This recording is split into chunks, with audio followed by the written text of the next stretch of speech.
What if the biggest reason a paid campaign fails is not the budget, the platform, or even the advertisement, but the strategy chosen before the advertisement is launched?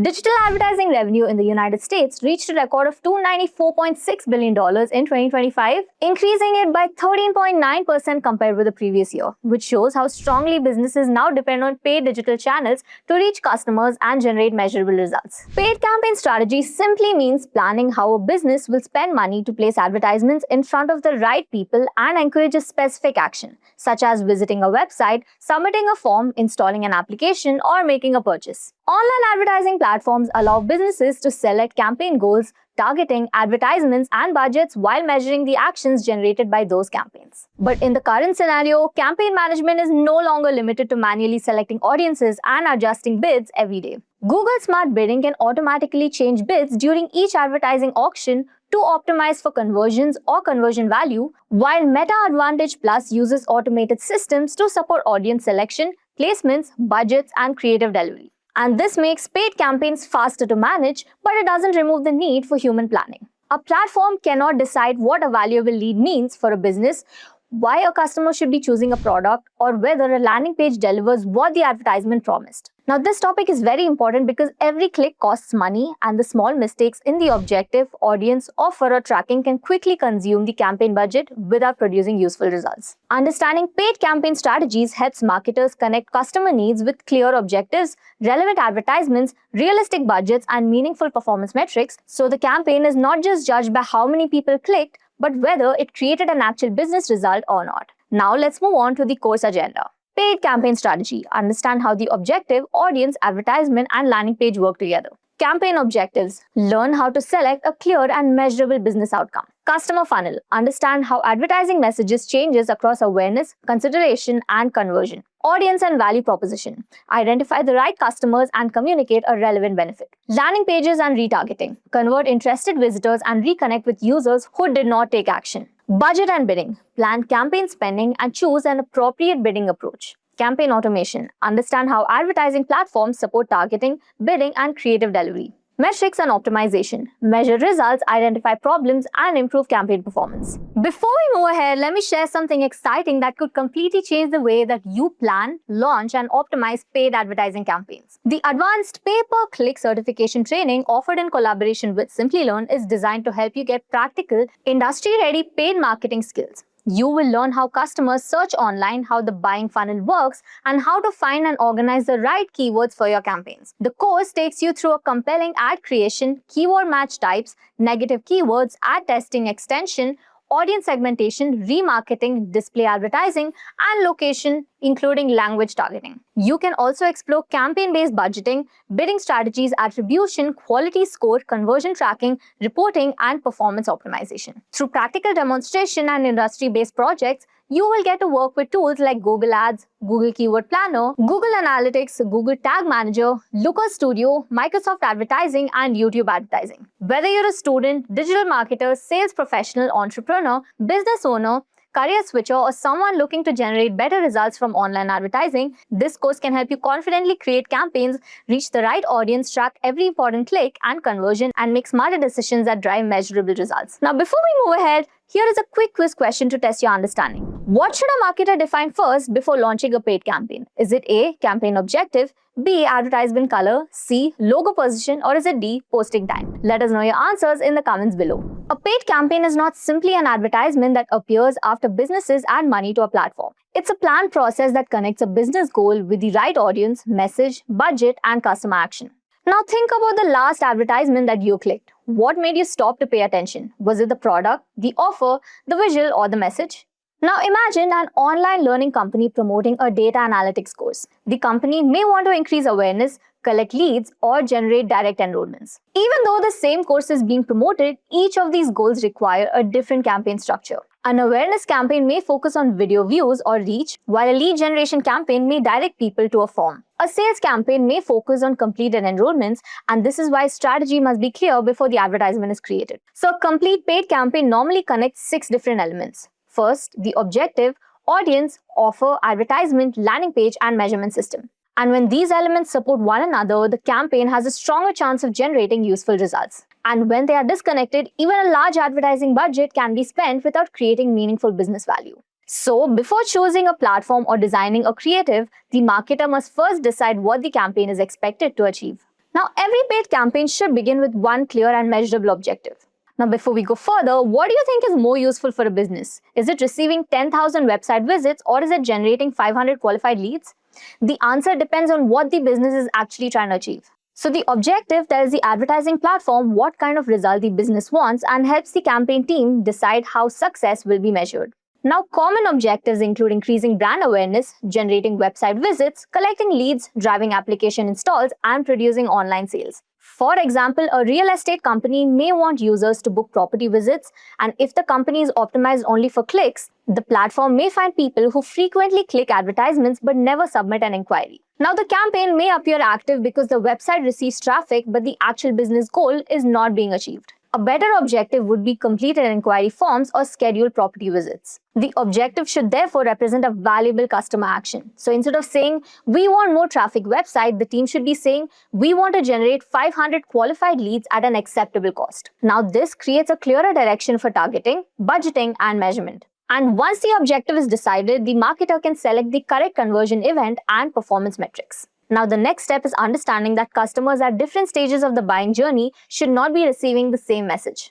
Not every person who sees an advertisement is ready to buy it immediately. Now, think about your own buying behavior. How many times do you actually see a product before finally deciding to purchase it? Now, customers normally move through different stages before making a decision. At the awareness stage, people may not fully know the brand or may not fully understand the problem that they are experiencing. Advertisements at this stage should introduce the problem, build interest, and then make the audience curious enough to learn. Then we have the consideration stage.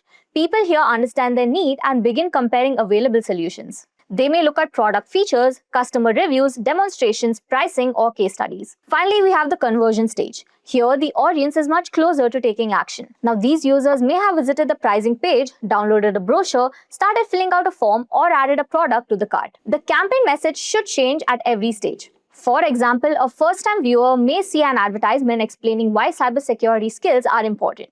A returning visitor may see details about course projects, tools, and outcomes. And someone who already visited the enrollment page may receive a reminder to complete their application. Now, this approach is more effective because the message reflects the customer's current level of awareness rather than forcing the same advertisement on everyone. Now, let's move on to identifying the right target audience. Paid campaigns become expensive when the businesses try to speak to everybody. So, who do you think is more likely to respond to an advertisement? Is it everybody who sees it, or is it people who already have a relevant need? A strong audience is not simply a large age group or a broad interest category. It is a group of people who are connected by relevant need, goal, behavior, or purchase intention.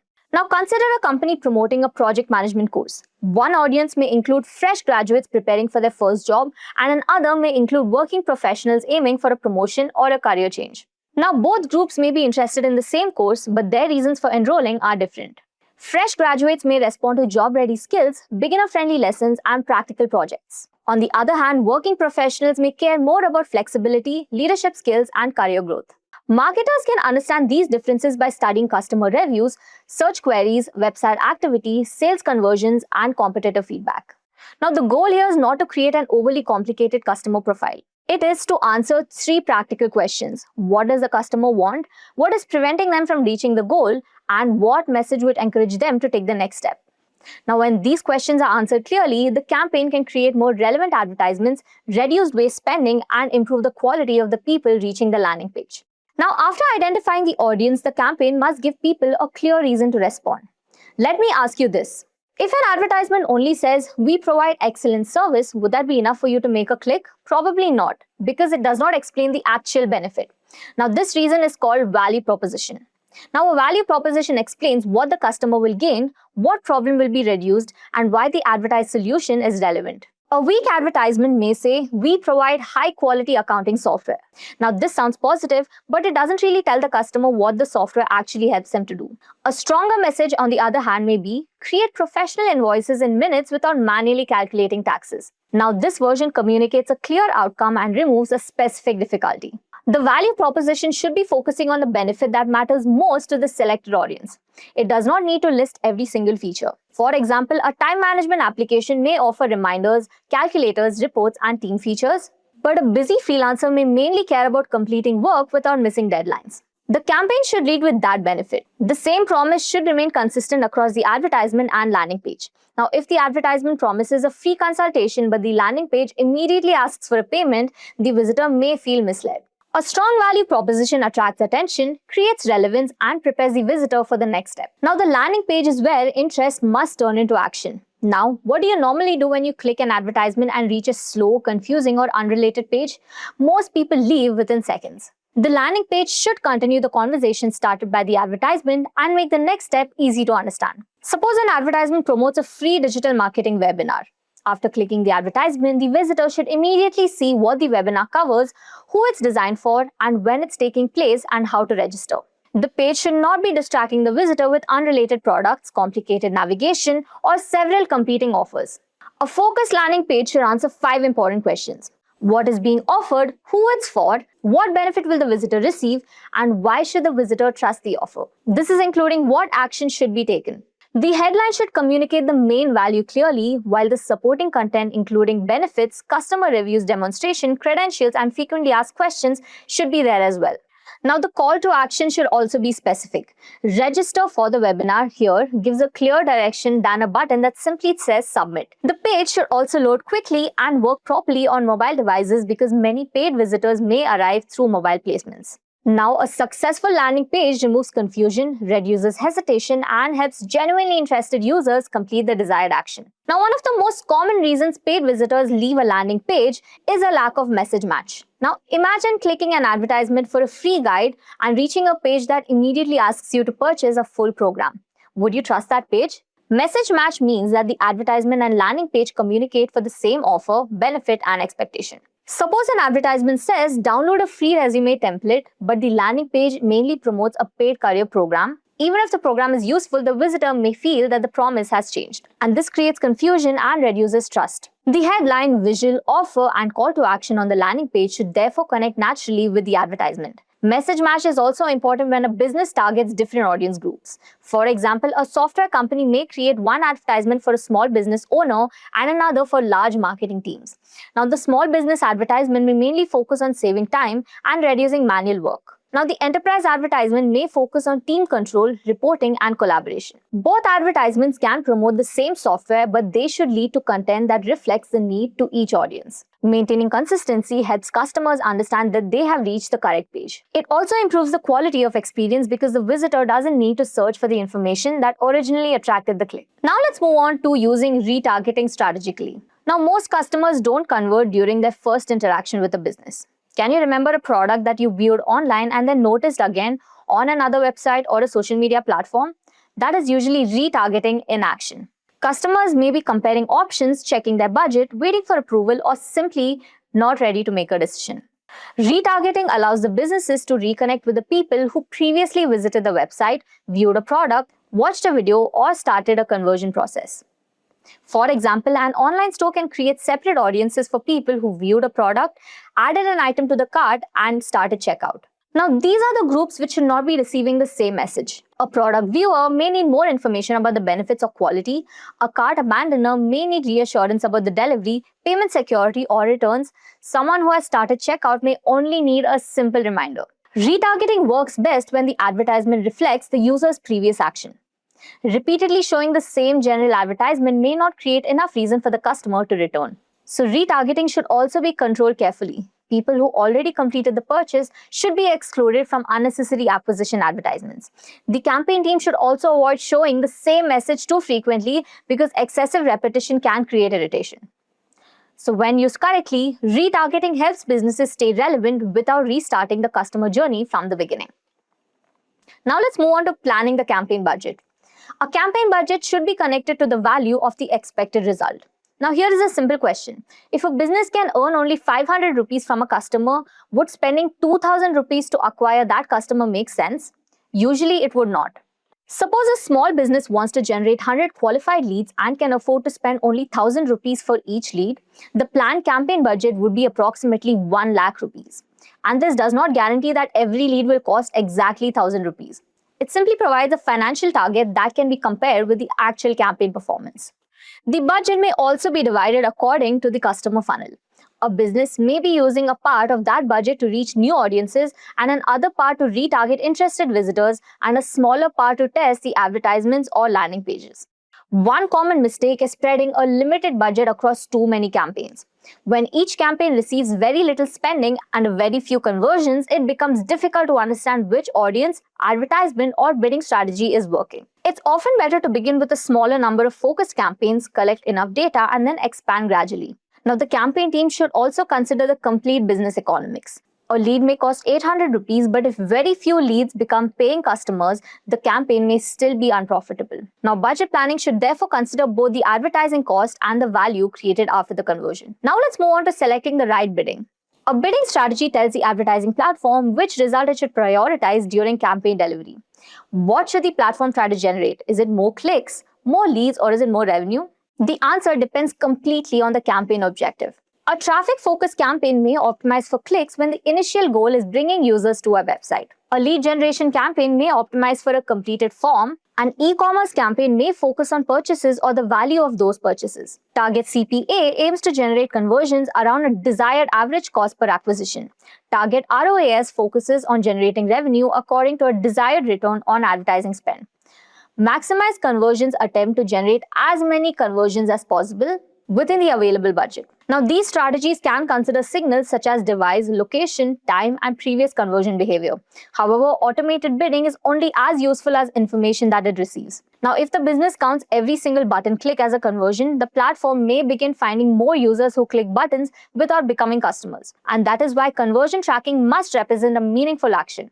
Businesses should also avoid changing targets and budgets too frequently. The system needs enough time and data to identify patterns. A bidding strategy should support the campaign objective and not replace clear campaign planning. Now let's move on to using automation in paid campaigns. Modern advertising platforms can support several campaign decisions automatically, including bid adjustments, audience expansion, placement selection, and creative delivery. But do you think automation can fully understand why a customer chose one brand over another? It can identify behavior patterns, but it still needs direction from the marketer. For example, a platform may notice that certain users are most likely to convert through mobile devices during evening hours. It can increase delivery for similar situations without requiring the marketer to adjust every setting manually. It may also test different combination of headlines, images, and placements to identify which versions generate better responses. However, automation doesn't really understand the complete business situation. It does not know whether a lead is genuinely useful, whether the sales team can handle more inquiries, or whether a product promise matches the customer experience. These decisions still require human judgment. The marketer must define the human objective, audience boundaries, value proposition, conversion event, and acceptable acquisition cost. Human review is also necessary to make sure that advertisements remain accurate, appropriate, and consistent with the brand. A simple way to understand this is that the platform can help execute and improve campaign delivery, but the marketer must still decide what the campaign is trying to achieve and why that result matters to the business. Now let's move on to tracking the right performance metrics. Paid campaign performance should be measured by using metrics that connects directly with the original objective. Which metric would you choose to judge a campaign? Is it clicks, leads, purchases, or revenue? There's no single correct answer to that because the right metric depends on the campaign goal. Impressions show how often the advertisement was displayed. Reach estimates how many individual people saw it. Click-through rate measures the percentage of impressions that produce the clicks. Cost per click shows the average amount paid for each website visit. And conversion rate measures the percentage of visitors who completed the desired action. Cost per acquisition explains how much the business spent to generate one conversion. Return on ad spend compares the revenue generated within the advertising cost. For example, if a campaign spends 50,000 rupees and generates 2 lakh rupees in revenue, the return on ad spend is 4. This means that the campaign generated rupees 4 in revenue for every 1 rupee spent. However, no metric should be viewed alone. A high click-through rate may appear positive, but it has limited value if the clicks don't produce any leads or purchases. So a low cost per lead may also be misleading if the leads are not qualified. The team should therefore examine the complete path from advertisement view to business result. Metrics are useful only when they help explain whether the campaign is moving closer to its intended outcome or not. Now let's move on to diagnosing campaign problems. When campaign results are weak, the marketer should avoid changing every element at the same time. Suppose a campaign receives many clicks but almost no conversions. Where do you think the problem is more likely to be? Is it the advertisement or the experience after the click? A better approach is to identify where the problem appears in the customer journey. If the impressions are low, the audience may be too narrow. The budget may not be limited or the bids may not be competitive. If impressions are high but the clicks are low, the advertisement may not be relevant or attention grabbing enough. If clicks are strong but the conversions are weak, the problem may involve landing page, offer page speed, form length, or message match. And if the campaign generates leads but the sales teams reject most of them, the audience targeting or campaign promise may be attracting the wrong people. Each performance pattern points towards a different possible issue. The marketer should be creating a clear explanation before making a change. For example, the team may believe that the users are leaving because the form contains too many fields. It can then test a shorter version and compare the results. This makes optimization more structured and helps the team learn from every campaign. Random changes may occasionally improve results, but they do not explain what caused the improvement. A clear testing process creates knowledge that can be reused in future campaigns. Now let's move on to testing and optimizing campaigns. Testing allows marketers to replace assumptions with actual campaign evidence. Now, if you had two advertisements, one focused on career growth and another focused on practical skills, which one do you think would perform better? Rather than guessing, a marketer can test both versions. An advertisement test may compare different hooks, visuals, customer benefits, or calls to action. A landing page test may compare headlines, form lengths, page layouts, or proof elements. The versions should be meaningfully different enough to test a clear idea. For example, a course campaign that compares two messages. The first one may focus on career growth, while the second may focus on practical projects. Now, if the project-focused advertisement generates more qualified leads, the business learns something more important about the audience's motivation. Testing should also run long enough to collect useful data. Ending a test after a few clicks may produce misleading conclusions because the result may be caused by chance. Once a stronger version is identified, it can become the new starting point to the next test. Marketers should also document what was tested, why it was tested, and what results showed up. This prevents teams from repeating failed ideas and helps future campaigns begin with stronger information. Now, campaign optimization is not a one-time activity completed after a launch. It's a continuous process of observing behavior, testing improvements, and using results to make the next decision more accurately. A complete paid campaign follows a clear sequence. Before we bring everything together, how many important steps can you recall? From setting the objective to measuring the final result? Begin with the business objective and define the exact customer action that the campaign should be generating. Understand where the customer stands in the buying journey and identify the audience most likely to respond. Study what the audience wants, what concerns may delay the decision, and which benefit matters most. And use that understanding to create a clear value proposition and relevant advertisement. Send users to that focused landing page that continues the same message and provides one clear next step. Plan the budget according to the value of the expected result and choose a bidding strategy that matches the objective. Use retargeting to reconnect with the interested visitors who did not convert immediately. Then allow advertising platforms to support bidding, targeting, and creative delivery while keeping human control over business strategy. Track the right metrics, identify where the customer journey is breaking, and test one meaningful improvement at a time. The success of a paid campaign does not depend on one creative, one audience, or one platform setting. It comes from creating customer understanding, campaign planning, budget control, measurement, and continuous improvement into one complete system. I shall now hand over this to the industry experts to take over. Today, I believe we are here for a session of strategies for paid campaign. Right now, this is something like one could share a few of the nuances, some experiences, what are the things to be taken care of. So nothing as such in terms of like practically approach campaign is different, right? And every industry is different. Every setup that you do, every ad group that you create, every campaign that you put, every platform that you choose to do the campaign is different, right? And as such, we have discussed in detail about how to do paid campaigns on Google, how to do paid campaigns on Meta and social media platforms, for example, also LinkedIn, right? We have discussed all of those things. Practically, we went to these platforms, discuss each of the aspects to design a campaign over there, how to do that, how to use it to the maximum potential of it, so to get maximum gain out of it, optimize it, in what way we could optimize on each platform, how each of these platforms differentiate from each other, how the paid campaign on Google search is different from from video advertisements or the video campaigns, and how the paid campaigns on Meta differentiate from Google itself, and how all of that differentiate from Google display network itself, right? So all of that we have done. Now this is specific short course, which is for 3 days, if I'm not wrong.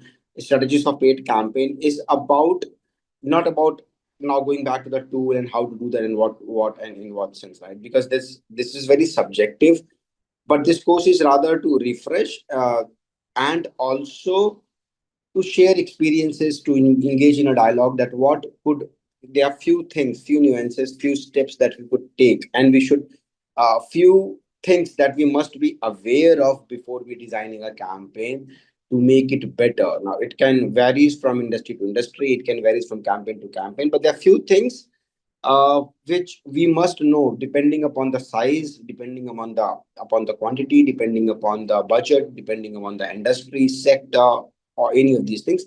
But there'll be few things which if we as a marketer will be well versed with, are well aware of, and then we uh, start to begin our campaign, start to spend money on any of the campaigns or any of the category or product or brand or services, would be better for us. Instead of burning money, we could get some fruitful results out of it. So this entire subject matter is for that. Why I've given this one monologue is to at least bring clarity that what you could expect from this strategies for paid campaign session. Make sense to everyone?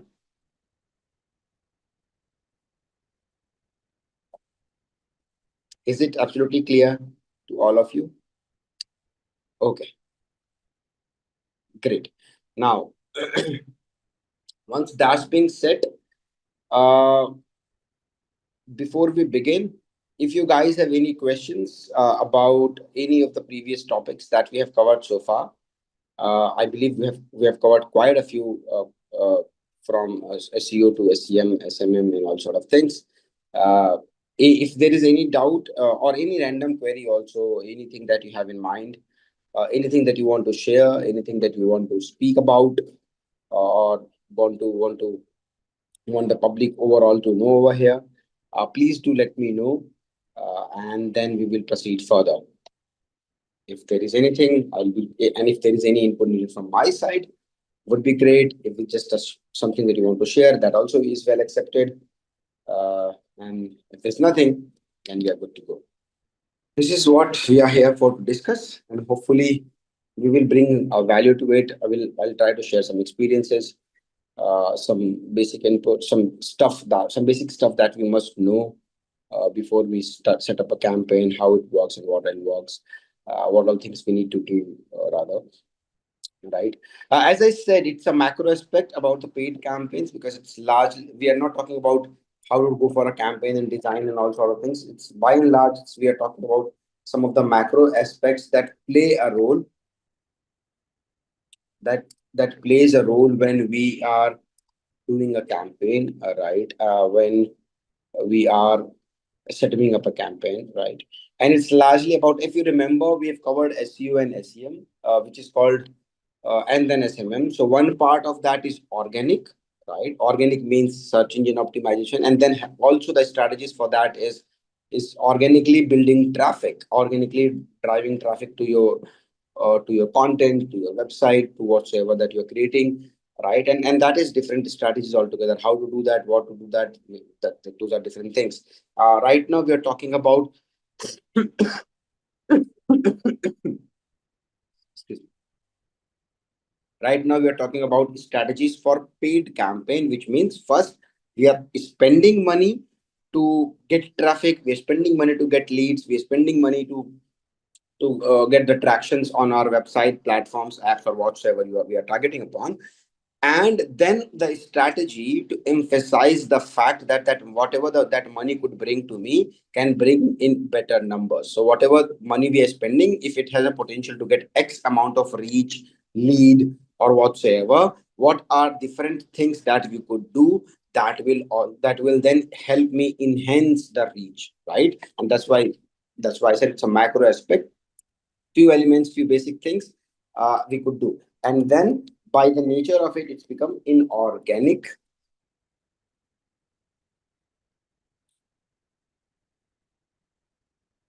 at the top by means of paid campaigns and ads, right? So inorganically, of course, we are doing this. Inorganic means whenever you have to pay to achieve better ranking, to get better than the competition. And then what are the other strategies that we have at a play over here? So let's see some slides into this deck, and then I'll start sharing some of the aspect from my side as well, and we will then communicatively make a worthwhile session today. Strategies for paid campaign. As I said, this is what the topic over here is: introduction of paid campaigns. So by the end of this session, most likely we'll be able to know that what is the role of paid campaign in the maximizing result of online media advertisements, identify the process, and define the conversion funnel. We'll see to it till what we could reach, right? And the first thing first is, when it comes to paid campaign, of course, it is about understanding the customers itself, right? And this is what the topic today we will dedicate to, and we will try and understand in the larger sense that what all things we should know in advance before we set up a campaign. And there are a few things which I have explained quite a few times already, which we have emphasized upon quite a few times already. But today, it's since the session is dedicatedly for that, we'll understand that more in deep, right? Now, what does it mean to have inorganic ranking at the top, right?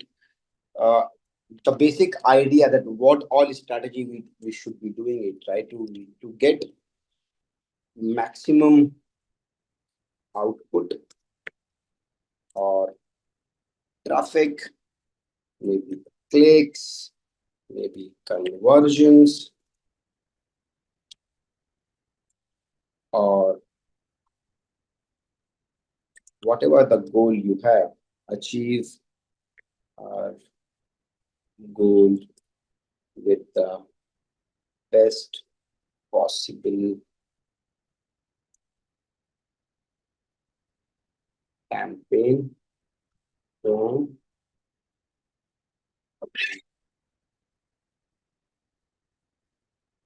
less most cost. This entire strategy building is only for that we should get maximum output, traffic, clicks, impressions, conversions, or whatsoever we want to, and at a most optimized cost or least money that you could spend, and maximum output that we can get, right? Now there'll be few things that we must know or we must do.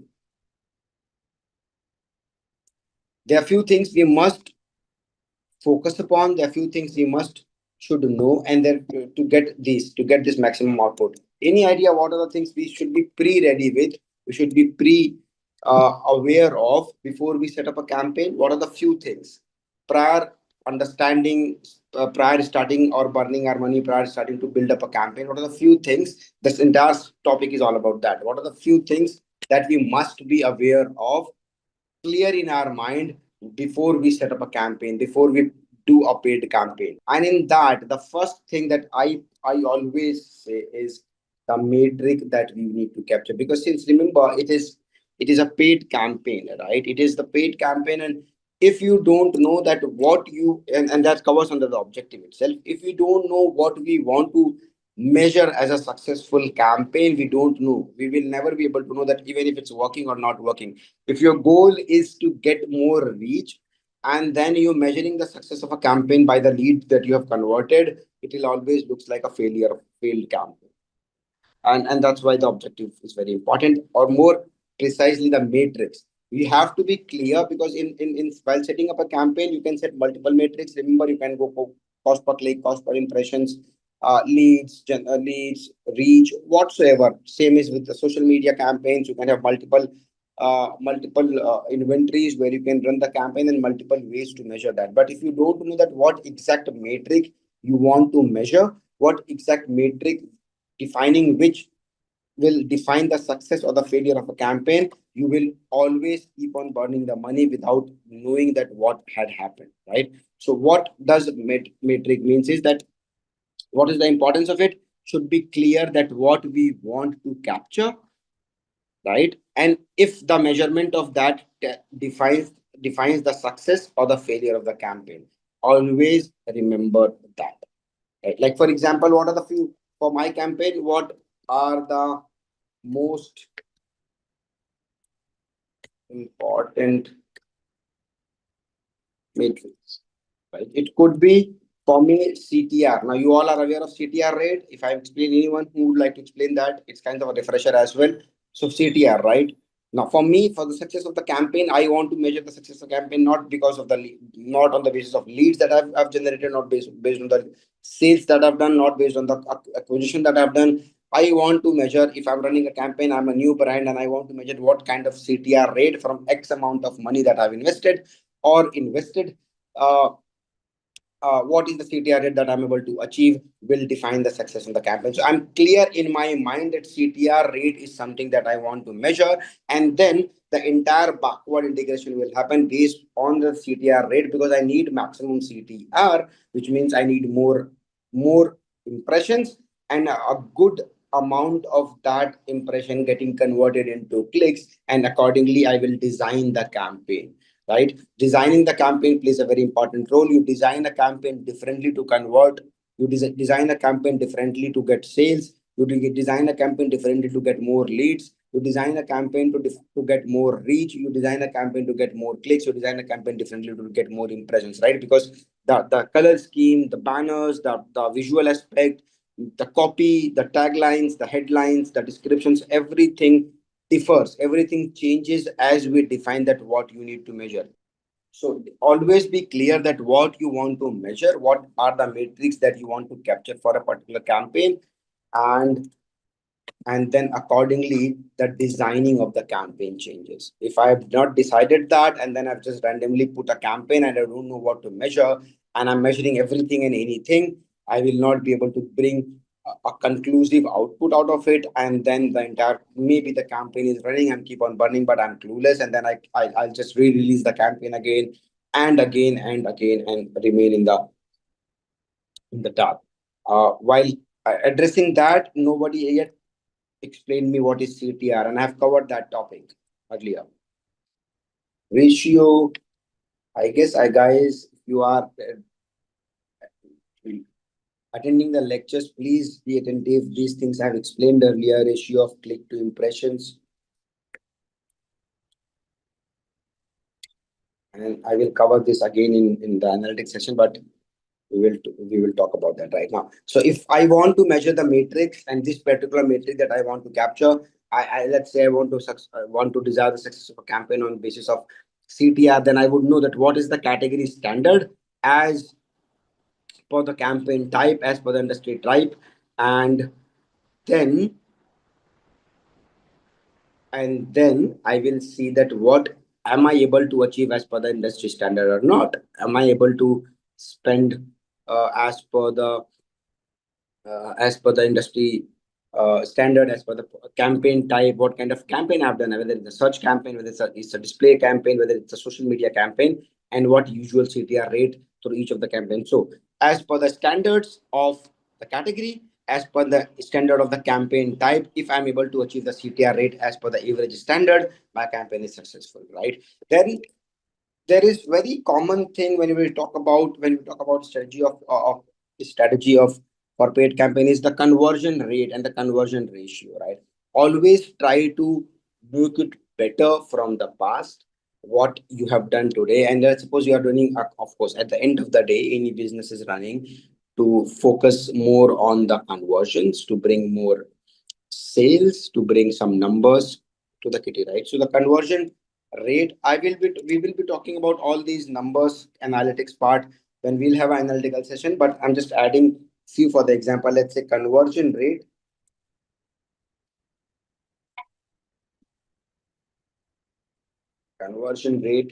is nothing but, let's say, total sales divided by total visits or total number of interactions, and so like this so that the formula looks better. multiplied by 100. So let's say if I have 10 sales out of total inquiries or the total visits happen is 1000. So my conversion rate is around 1%, right? So just an example. Now, the conversion rate is very important metric when you talk about success of a campaign, because or a strategies for paid campaign, because your conversion rate, if you have able to achieve certain conversion rate out of a campaign that you've done in the beginning, getting the insight from that, you can make it better. And seeing that if there are two ad campaigns with a different copy, different headline, different tagline, which one is delivering better conversions? And if one of that is building better, if one of there are multiple aspects. Let's say one of that is driving more visits but less sales. One of the campaign is average visits, but the conversion is higher. Of course, in one, I'm getting more reach, more people, like more impressions, but that is not getting converted. The other one is getting moderate impressions, moderate reach, but the conversion rate is high. And then that's why then we have to decide whether we want to continue with the A or B, because the A is giving more and more reach to me. Of course, the conversion ratios for some reasons is bad. Then we have to identify why it's more reach but less in conversion. The other one is moderate reach but getting converted better, which means bringing more money in my system. So conversion ratio at times become very dicey, because you have to then decide whether you want to go for the reach or stay with the reach, or you have to focus on the conversions. If an ideal scenario, anybody would like more conversion, so then see that why it is having a less reach. Why, if we can maximize the reach of this campaign equal to the first one, which is having a much more reach but less conversion. If we get conversion in this one better, the reach in this one better, the conversion will also increase accordingly, right? So the conversion rate, CRO, conversion rate optimization, is a very important metric when it talks about strategies for paid campaign, right? So at the end of the day, basically, you need to understand the metric. You need to know the success. You need to define your own success by what metric that on you or the customer that you're working for, right? And then the second most important aspect is about, if I'll talk about, is user persona, or the target audience. The target audience. And I have said many a times before that before doing anything, you need to know this. You need to know your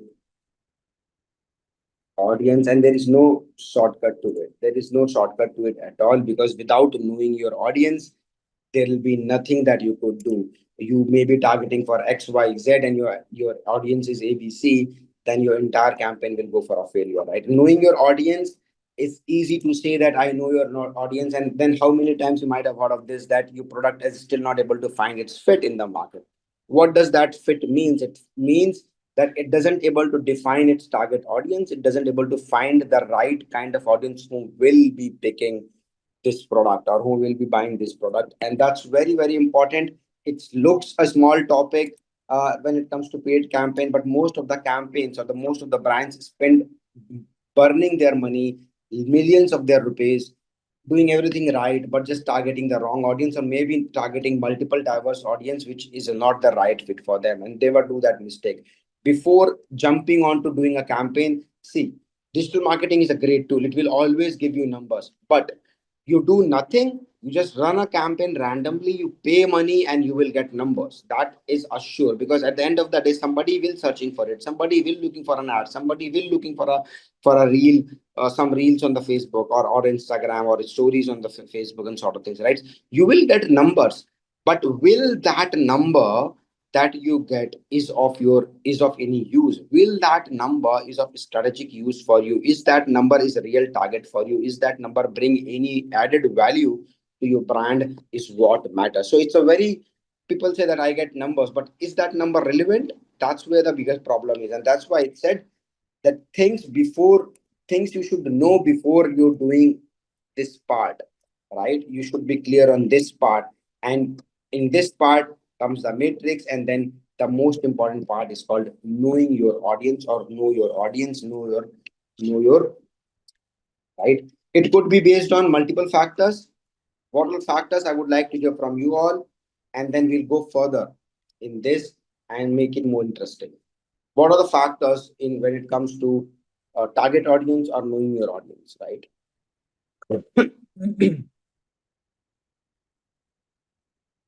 Anyone? Buying behavior, okay.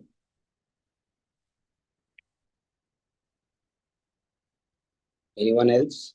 Age, okay.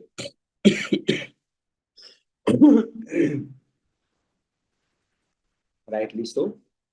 So you can define your audience, and why I'm doing that, I'll let you know. We'll also might do an exercise. Just now I thought we could do an exercise around this, right? Uh, you could know your audience basis on, of course, as you all said, demographics,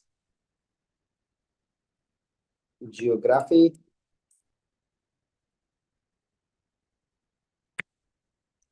SEC classification, behavior, usage pattern, their interest.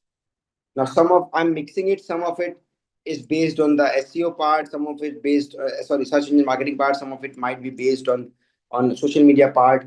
But at the end of the day, it's all about paid campaigns, timing, right? Now, you have to trace all these things about the audience that you are targeting. Locations, yeah, Krishna, I mentioned demographics, geographic, classification of the audience based on income levels in the groups, behavior of theirs on the online, on the digital platforms, their usage pattern, their interest, what time of the day they are most active, and sort of things. And based on all these factors, what you do is you build a buyer's persona. This is a very important factor called buyer's persona, and there is a huge amount of money spent building this by the brands, that they want to build their ideal users buyer persona. Heard of this term, anyone?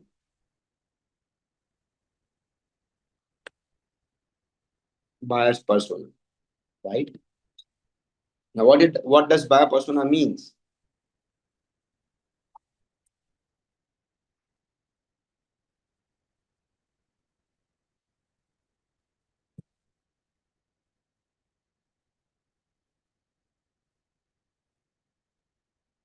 Quickly.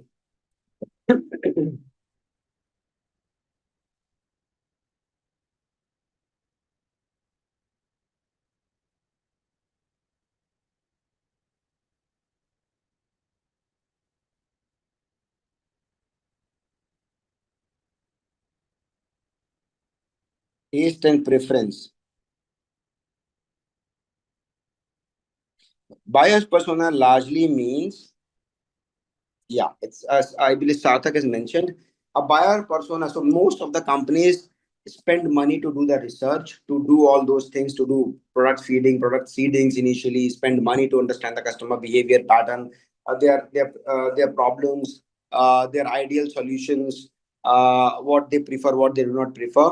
And at the end of the day, they build an idealistic personality, right? And that buyer persona is nothing but a map of a perfect customer's life, problems and dreams, the customer that buy product. So what are their problems, what are their solutions, and a map of the entire, like an idealistic personality who will be 100% buying your product is called buyer's persona, right? Make sense to everyone over here? Yeah. Okay. Now let's say we'll talk about this bias persona in time to come for now. But let's say that if you are a totally new in the market, if you are a startup or you are totally new, this is your first time ever you're creating something, you're manufacturing something, or you're building a brand, or you're building a product, and you want to. So then you don't have any of these data with you right now, right? You just have a product. In that case, what would be the ideal way to, or would be the way to find that which audience or which type of audience would preferably be buying your products? What are the ways to understand? Sampling, okay, and competition customers, very rightly said Sheetal, and that's what we should, all the brands. That's why if you remember, I often mention this, right? I've mentioned these things. Okay, Jitendra, one second. One second, I'll unmute you, Jitendra. I often mention these things like, if you watch these shows like uh, Dragon's Den or Shark Tank and whatnot, they often ask you that what's the buyer persona of yours, or what is the competition, or what is the product market fit. You must have heard these kind of jargons in these shows, right? So the point is that the free sampling problem is that, not a problem. Most brands does that when the sampling happens at the mass level, like you're launching a shampoo right now. Sampling of that can be done in a very great way to the larger set of India, pan India. How? You just need to put a sachet into a newspapers in the morning, and let's suppose you have a 10 million or 20 million subscription of that newspaper. A sachet will reach to all these households, and people will use it. And then you are a fruit drink. You can have a 5 rupee fruit drink, make a stall at multiple locations and do that. Then the sampling is right. If it's a expensive commodity, then the free sampling will be very limited. And in that case, you'll always hear till it's free, you can get to know that, yeah, it's good, it's fine, perfectly fine. The problem happens when, if they have to spend the real money into it, right, you may not get the right feedback. And that's why I said, if you're a startup, if you have none of these data, right, the best possible way way to get these done is competition. Somebody already mentioned that, or industry research. Right? Now, how to do that? That's also how to, any idea how to do that competition and the industry research? How to fragment that? What are the ways? See, why you might be thinking why we are learning all those things, because the paid campaign comes much later, right? Before that, we all have to have these ideas what all to be done. Once we have the clarity on all those things, what is the competition, what is my what is my bias persona, what are these ABCD and everything else, and then organically what we have achieved, and then comes the paid campaign. And that's why it's called strategies for paid campaign. Before you jump to the conclusion that now is the time you should spend money on my product to get the traffic, things that we need to do and you should be ready with, right? Now, the best way in terms of competition and the industry research is, see, in any sector, right, they are, let's suppose you, and how to do the competition or the industry research in any sector you pick, right, in any category of the product, any sector, there'll always be a top player, right? There'll always be top players in that category, which means in any category or the market, there are few top players with highest market share, highest brand acceptability, know-how, whatever you call it. And then comes the mass player, right? And the others in between. Am I right in saying so? Do you think I'm correct in saying so that in any category you pick, there'll always be a top player, there'll be one mass player, and there'll be then all other players in between. Like, for example, as you guys have said, let's take an example of mobile phones again. So let's say, for sake of saying it, let's say that Apple is the top player in the market in terms of, yeah. So the Apple is, let's suppose iPhone are the top players in the market, in the category with the highest market share. And then comes the mass player, which I could easily say, let's say Samsung maybe, because they have a huge reach in terms, or huge product size in terms of starting from 10,000 also they have a product. 10 to 15,000 goes up to 1.5 lakhs, which is the top end phone of Samsung, which is equivalent to iPhone or maybe even much better than that, right? So they have a huge range and they have a mass player. They are targeting each and every sector of the audience. They are targeting each and every factor over here. Samsung. So the top player may be iPhone, the mass player is the Samsung, and the others in between is maybe you can call it all other phones, maybe Vivo, Oppo, Realme, Redmi, Xiaomi, OnePlus, and all other brands, right? Now, if you are not able to figure it out, what could be your buyer's personality? If you are not able to figure out how to market or how to approach that, then you have to analyze in the category that you are into, who is the top player, right? Who is the top player in that category, and then whom they are targeting in terms of demographics, in terms of geography, in terms of SEC classification, in terms of behavior, in terms of usage pattern, and everything else, and on which platform they are targeting and how they are targeting it, right? So you have the primary level analysis done for the top players, why they are top players, what they do in terms of their marketing, whom they are targeting, how they are targeting, where they're targeting, which platform they're targeting, and what amount of money they are spending. That's one. Then you go to the second, which is the mass player. In our case, in our case, that example that you've taken, let's say Samsung. Now you notice that the tonality of either of the sectors that you pick, right? Most often you see the top player will have a different level of communication or different layer of communication or the targeting or the kind of campaign then they do. The mass player usually will have a different tone in their writing skills, will have a different tone in their advertisements, will have a different tone in their paid campaigns, right? So then you have to analyze the mass player. How do they do it? What kind of communication they are doing? What kind of behavior, target audience, demographic, geography they are targeting, and how they are able to do that? And then the last, the clutter area, where is everything else fits in from the top and the mass, everything else fit in. What they are majorly focusing upon, what they are targeting, what they are speaking about, how they are targeting, and everything else that you need to do, right? So if you're totally new product, totally new brand, totally new startup, how to do know your start with understanding your buyer's personality, to understand the competition in the industry. How to understand the competition in the industry? To know the top players, to know the mass players, and the others in between, and how they do that and what they do, right? Now, and accordingly their tone of communication, what kind of communication they are doing, whom they are targeting, and everything else, right? Now, knowing these things will help me.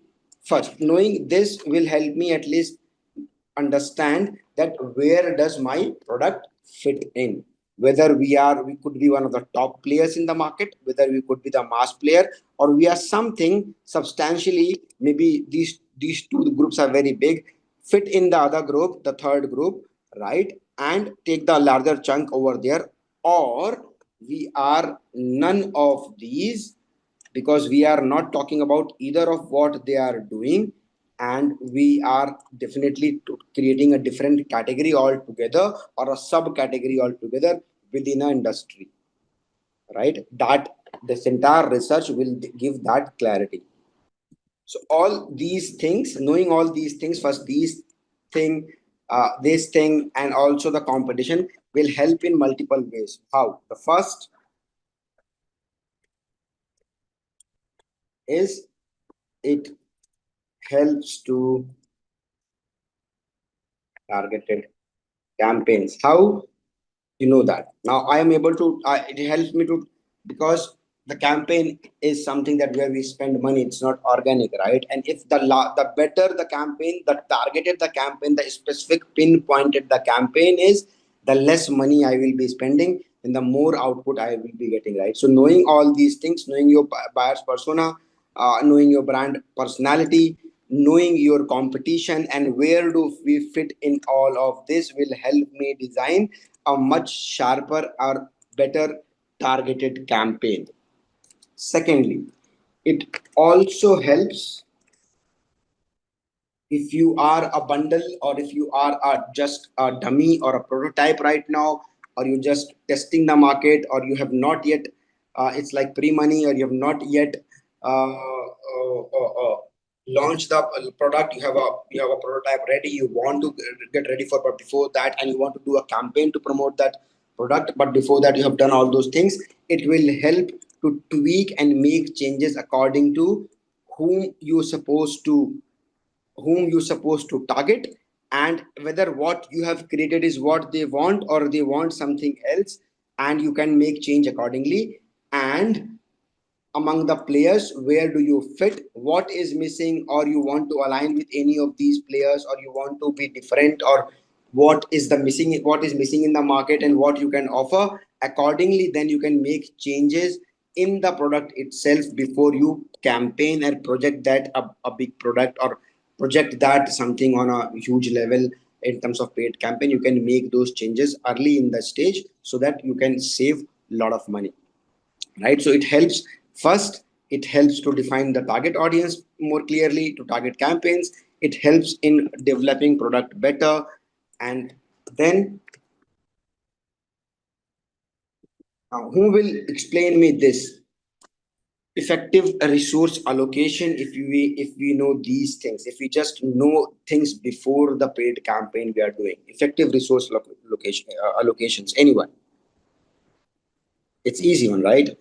If you know all these things, you know that what amount of money will go to this, what amount of money will go to this, which of the platform will, what would the percentage on which platform. If I have 100 units to promote, if I have 100 rupees to promote, what percentage of that to which unit or which product, and what percentage of that should be on which platform, targeting which of the user pattern or the user type, and everything else. So you can effectively then allocate the resources more smartly. You are not burning all your money on one product on one platform, or all the money on one platform, or x 10 number of products, but you can define your products accordingly, that this platform, this target audience, this product fits better, and to achieve x amount of reach, or x amount of conversion, or x amount of impressions, this x plus y is the amount of money that I need to spend. And accordingly, I have three different products, three different platforms, three different type of target audience, and then where do I need to allocate resources in terms of money, in terms of time, in terms of development of product, in terms of understanding the market, right? So knowing just these basic elements will help you do the effective resource allocation. Then,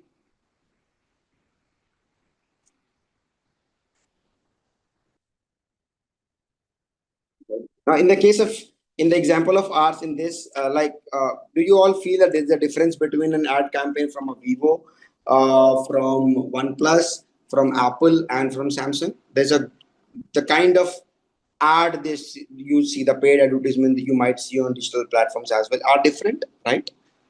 Kind of different. Yes, in every sense. And that in a way also explains their positioning, in a way that explains their where do they stand and whom they are targeting, right? It always very easy to figure it out from the campaign itself, right? So they does it like before run, after running a campaign they get to know, no, they get to know before that where they are positioned themselves, and then accordingly the campaign, right?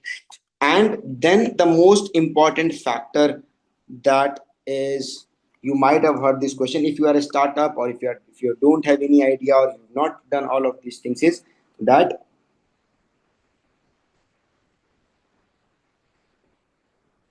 it help me know my product and the,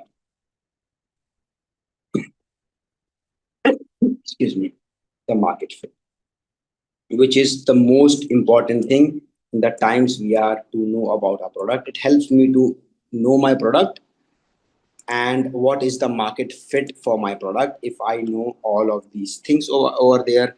And then if I know this, I would know how to, right? So help me know my product, the market fit, and how to position my brand. Very importantly, that if I know my target audience, if I know my competition, if I know the kind of if I know then what is my target audience, if I know what product I have developed, knowing all those factors, if I know how I've allocated the resources. I have a competition edge. It will help me to make my positioning very clear and also help me get to know the market fit. And in that market fit, how I need to position myself, how I need to position my brand using my nothing but USP, or it helps me to find at times knowing these pre-stages of paid campaigns also help me get to know the USP of my product itself. At times when you analyze this, okay, where if in all these patterns, if there is any problem in any of the category of the audience I'm targeting, or if there is any problem in the industry itself, or there's a lag, or there's something missing, and if my product has it, at times knowing these things will help me finding the USP for my product itself, and then accordingly I can create a differentiator and go for the paid campaign in a much clearer and better way. Now, those who don't know what is USP, I'm sure everybody knows it, but just for sake of it, it's called unique selling proposition, or in short, you can say the differentiator, or how you can differentiate your product from others. Now, what could be the USP? Anyone, what could be the USP for a product? If you have anything in mind, let me know. Right. And now so knowing these things help me know these things and do these things. Understanding all of these things better will help me define the positioning of my product, right? And the positioning explains everything in all ways. Positioning is something that if you're able to position your brand, if you position your brand, then half the job is done. Then you know that which sector, area, field, agent, audience you fit now, and the product is not going anywhere. It will do sales without you doing anything, right? Now, sustainable in the long run. Okay, so if I conclude all of these things, and then if I am now making a campaign, I can say it in one line that all of this understanding help me understand. If I also figure out the USP, knowing the research, the industry research, the audience research I have done, I know the USP. I know I have make my market fit. I understand that which audience it will be fit better. I can then finally make a paid campaign, and I can say how and what sorry what way to whom I need to pitch my product and its. If does this one line explains everything?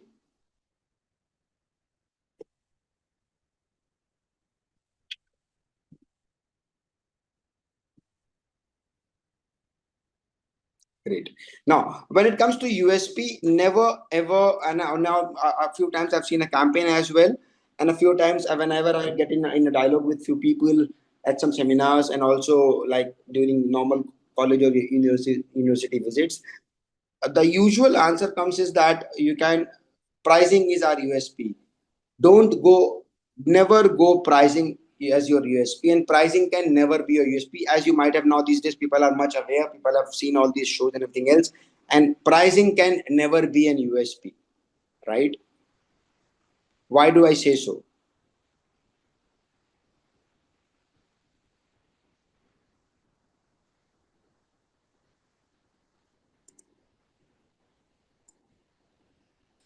Pricing can never be an USP, and if you're launching a product, or if you want to position your product somewhere, never go for the pricing as a USP. That my low pricing is my USP.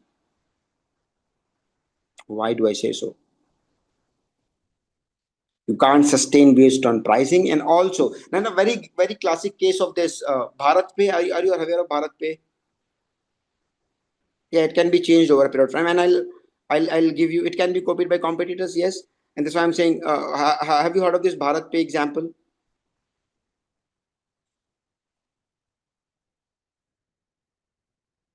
Yeah, Bharat Pay is nothing but this QR code. If I'll just go to Google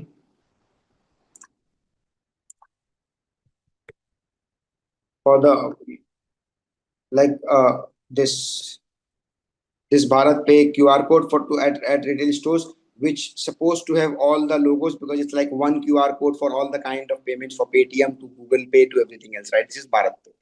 Right now, what happened is when the owners started before that, the Paytm and those who are not from India. So this is like uh, uh, online payment gateway wherein you can scan the QR code and make a payment. It's one of the easiest payment mode ever, right?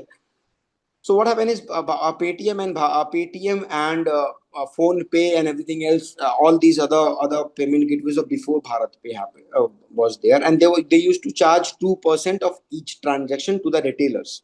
The retailer, because it's a convenience they are providing at the retailer store. So 2% of each transaction the retailer used to pay for to these companies. When Bharat Pay come into a play, and they said since Phone Pay has its own QR code and Paytm has its own machines and sort of things. Why can't we have a system wherein one QR code work for everybody else, like one machine or one code which works for everybody and anybody, and that's how the entire setup happened. So when they were starting, they said we will keep, since they are charging 2% of the transaction, we will keep 1% of the transaction, and right. And then Ashneer Grover, if you may be aware of, was the one of the later co-founder of the company, right? It was not, the idea was from the IITians, and then they wanted somebody for marketing, and they hired Ashneer as one of the co-founder, right? And then he said that if we go for from 2% to 1%, it doesn't solve the problem for the retailer, right? Because tomorrow the somebody will make it 0.99% or then 0.9%, and then we can do 0.8%, and then somebody we can do it 0.78%.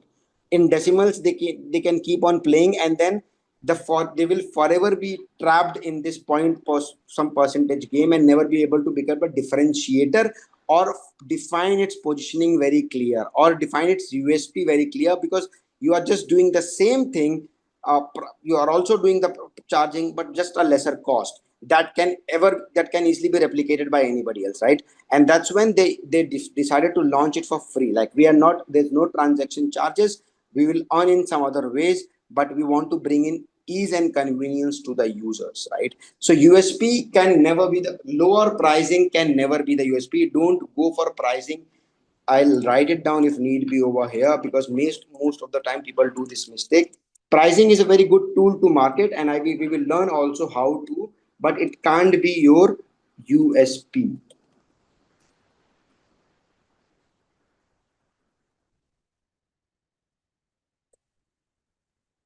A very good example of uh,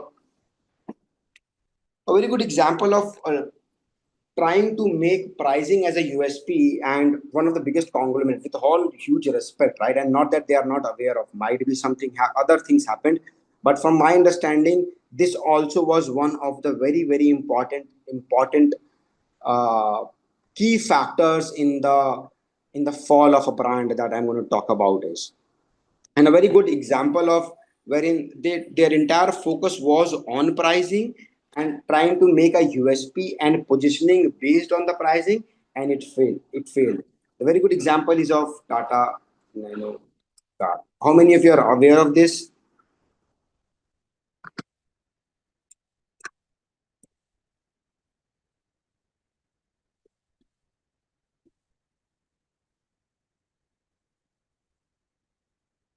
right? This is a classic example of when a brand try to make pricing or low pricing at its USP, right? And I will talk about it, if you are allow me, for a minute or two, and explain how a big conglomerate, a big brand, a big aspirational product failed for many reasons, but also the low pricing, keeping low pricing as its USP was not sustainable, and it drops, it failed over there.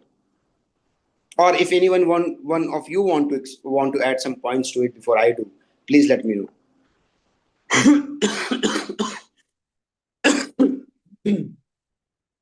Excuse me. Anyone?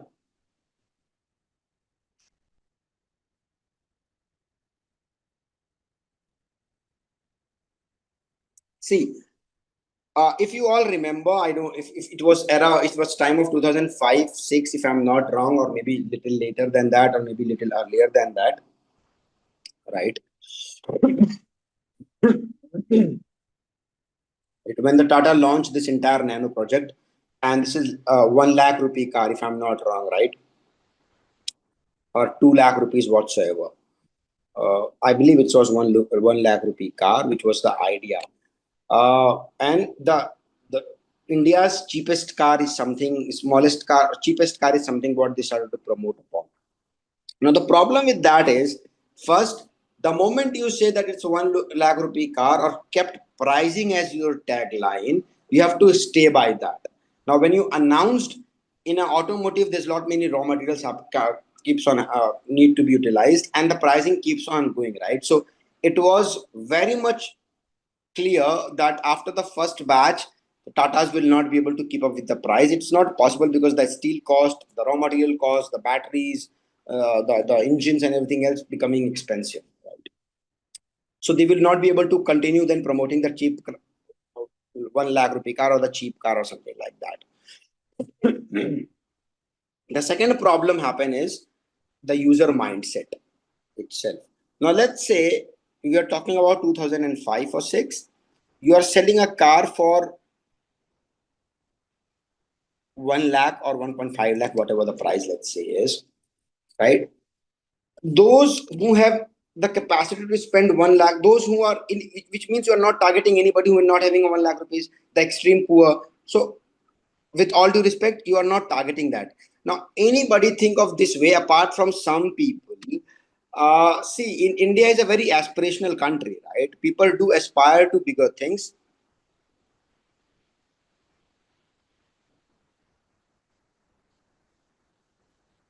Yeah. So people don't, as I said, it's a very, India is an aspirational country. Sarthak also mentioned that already. India is a very aspirational country. Now imagine this. In 2005, you have to spend 1 lakh on a car and still be considered as somebody who is driving the cheapest product in the category, which means you are at the lower bottom of the pyramid of this entire cycle, right? You are at the lower bottom, which is the lowest, and it won't give you a proud feeling. It will give you a demeaning feeling, right? That you are the cheapest. You are using the cheapest product in the entire chain, although you have spent 1 lakh rupee car, 1 lakh on that. And who would be moving from of in 2005 from transforming from to this car, those who are already driving bikes. That's how the transition happened in India. People were riding cycles, then they started riding scooters, then motorbikes, and then the penetration of car happened, right? Now imagine that individual who can spend 1 lakh in 2005, he could buy the most expensive bike or the most, what you call, articulated best possible engine bike in India. And when once he drives that bike on the road, he will be considered as the top of the pyramid, some, and creating a wow factor for himself. Wow, he's driving the most expensive bike that is available in India. The same amount of money, one brings him at the bottom of the pyramid, the other commodity brings him at the top of the pyramid. The buying a bike of 1 lakh rupee will make him somebody who is like what you call the trendsetter, and spending same 1 lakh rupee buying a 1 lakh rupee car will making him the cheap buyer, right? So the mentality, the mind game, that's one part. And that's why pricing, not imagine at one, whatever the cost was, Tata Nano was, after the first batch they were not able to maintain it any which ways in 1 lakh rupee car. They just sell some unit, and then the price increased to roughly around 2.5 lakhs to 3 lakhs. In 2005, Maruti Alto also happened to be costing around 3.5 or something. Maruti used to still sell huge number of units, and after the first few batches, Tata Nano failed. because they continue to say cheapest car in India. The pricing difference was hardly any. While Maruti 800 was focusing upon more on mileage, and it's like India's first car, and all other aspirations value along with 800, while the Tata Nano was still selling the cheapest car in India. Howsoever the composition was the same, and that's what family car, first car, efficient car, fuel efficient car, whatsoever you talk about. The price difference was hardly any. There's marginal difference in the second batch of Tata Nano and Maruti 800. So there's not much of price difference, but the price, but the positioning difference, right? While one choose pricing to be their position, the other choose differently. One still runs in the on Indian roads, the other one discarded long back. Can you make the difference?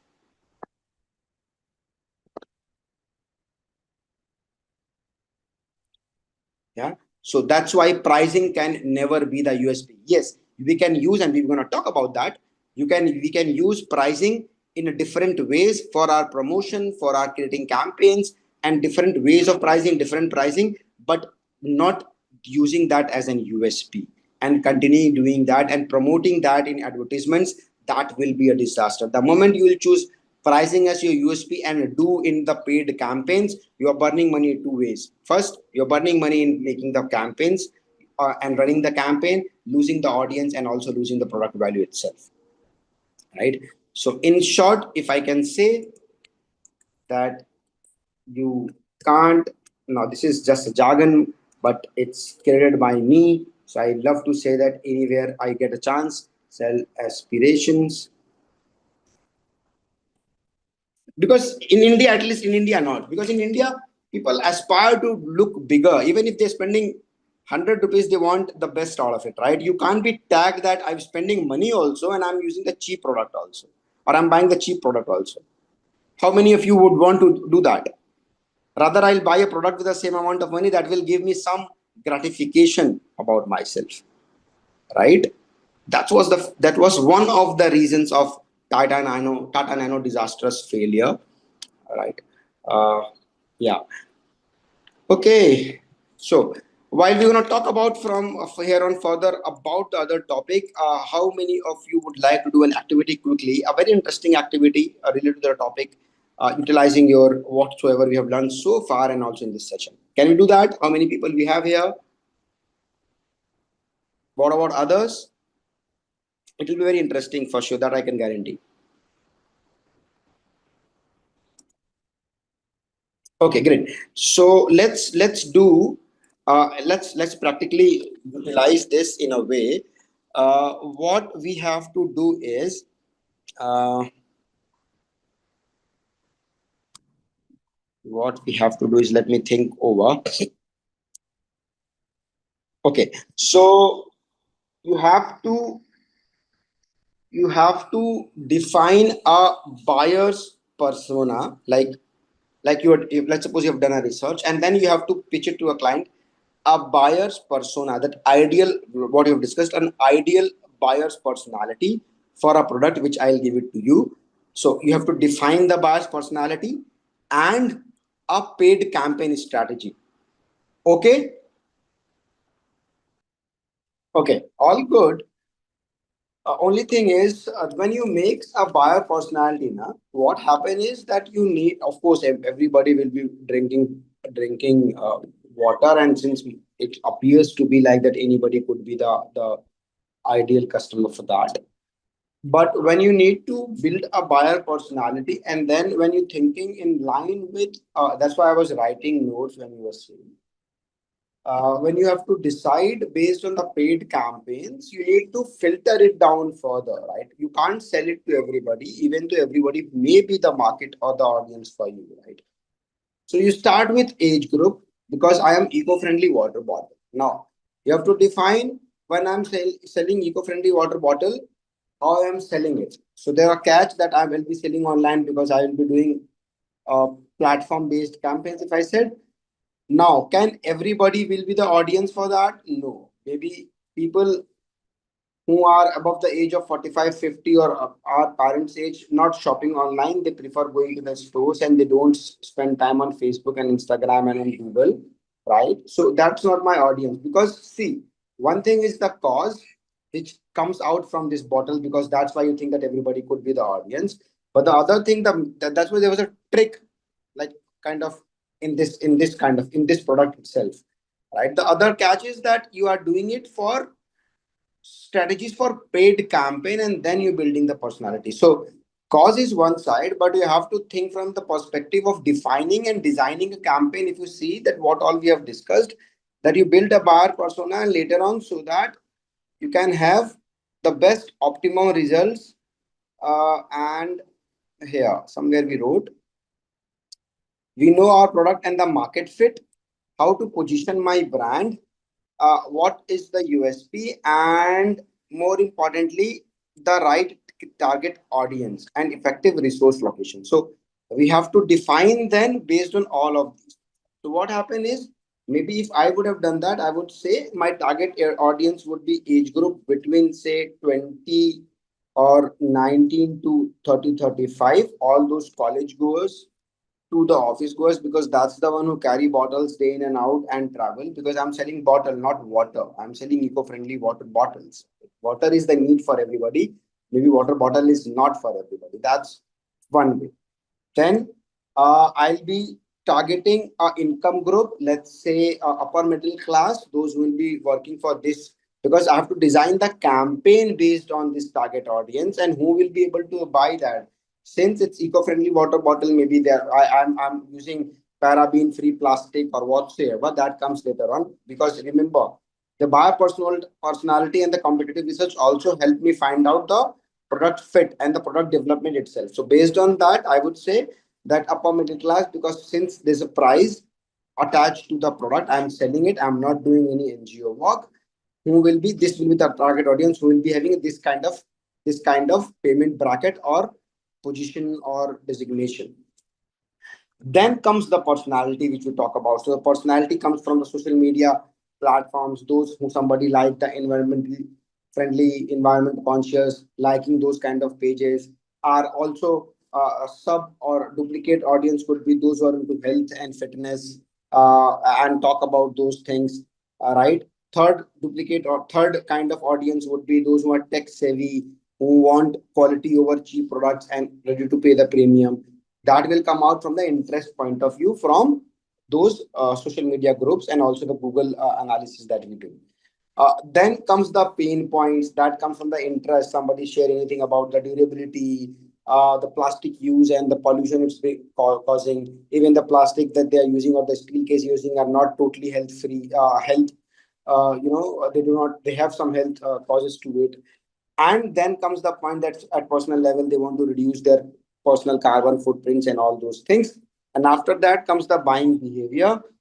And since we are selling online to somebody who shop from Amazon, Flipkart, or any other online platforms, those who have mentioned reviews, those who are buying eco-friendly products, and then comes that will define. So then I will able to say that okay, my personality, my buyer's persona would be around say Monica and Jitendra, just naming it, Monica and Jitendra, who are between the age of say 17 to 35. They are living in metro cities or tier two cities, working this at this position at these roles. They are middle class or upper middle class individuals, high net worth individuals. They are ready to pay premium. Their social media analysis and the kind of industry they are into and the kind of industry we are into highlights that they could be a right fit. They shop online often, blah blah blah, this and that, and they also have shared their interest on social media platforms and on Google. They talk about sustainability. One of their posts also talking about that. They're liking pages in that category, and hence that's the ideal customer for us. That's how we build buyer's personality. And then the ad, yes, that you have created, that's fine with me. We understand how to build buyer's persona and why it's important. What are the things that we need to take care while building the buyer persona, and why it's very important for a brand, for any brand, be it established one or be it a new one in the market getting into it. And what are the things when it comes to building your buyer's persona, one should know about the audience beforehand. And also it's important to know your competition to build your buyer's persona as well. Many times you might not have the data, sometimes you have the data, but in both the case, either of the cases,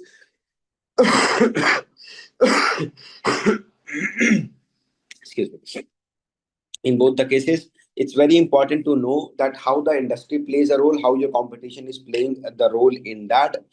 You have to know about your top players, who are the top players in the market, who are the mass players in the market, and how they are differentiating between, and what are the other players in between the mass player and the other players, or the big player. And the moment you'll able to categorize that, you'll figure it out that everything about these players in the market in that category is different, from their campaign style to their headlines to their tone of the communication to the kind of budget they are allocating. Everything you'll find will have some kind of differentiation into that, because that helps, if I have written it earlier, that helps to figure it out, for any brand or for any product, is to find their market fit.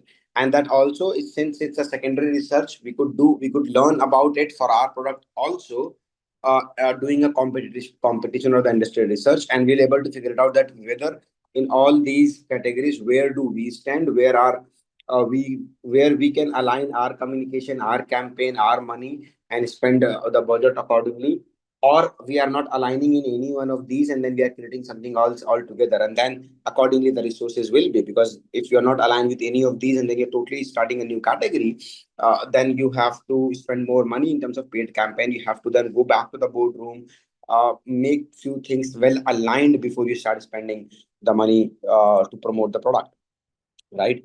How it helps to create targeted campaigns, as I rightly said, as I said earlier as well. It also helps to product development, because based on the understanding, if you have not launched the product, you can still go back, make some changes. Many times what happens is the real idea is different, the real idea of the product is different, but to make it acceptable in the market, we tweak the idea, we tweak the product in a bit that it becomes more better acceptable in the market, more what you call can have more shelf life, can have more reach, can have more potential to improve customers life, sort of things. Then we need to tweak, because you cannot go always with the raw idea or the raw product idea that you have in the mind, right? And then it also helps to effective resource allocation, knowing if we have 3 or 4 products, or knowing which product, which platform, which kind of budget will work where, how, to which audience, we'll be able to allocate our money, our resources, our labor accordingly, so that we will get maximum out of output of it. And if we are able to do all of this, it definitely gives a competitive edge up, compared to the competition to us, to make our positioning better. Once the positioning is better, everything else falls into place, because if you are able to position your brand or your product better in the market among the target audience, uh, wherever the target audience is, then all you need to do is to give that final push to convert and to make the sales happen. Also, it defines what kind of communication and what differentiation we can place in our ads. This I already explained also. So always emphasize, always utilize all of these things and try to cover it up with the unique selling proposition. What is the differentiator compared to all other industry players that is there in the market in your category?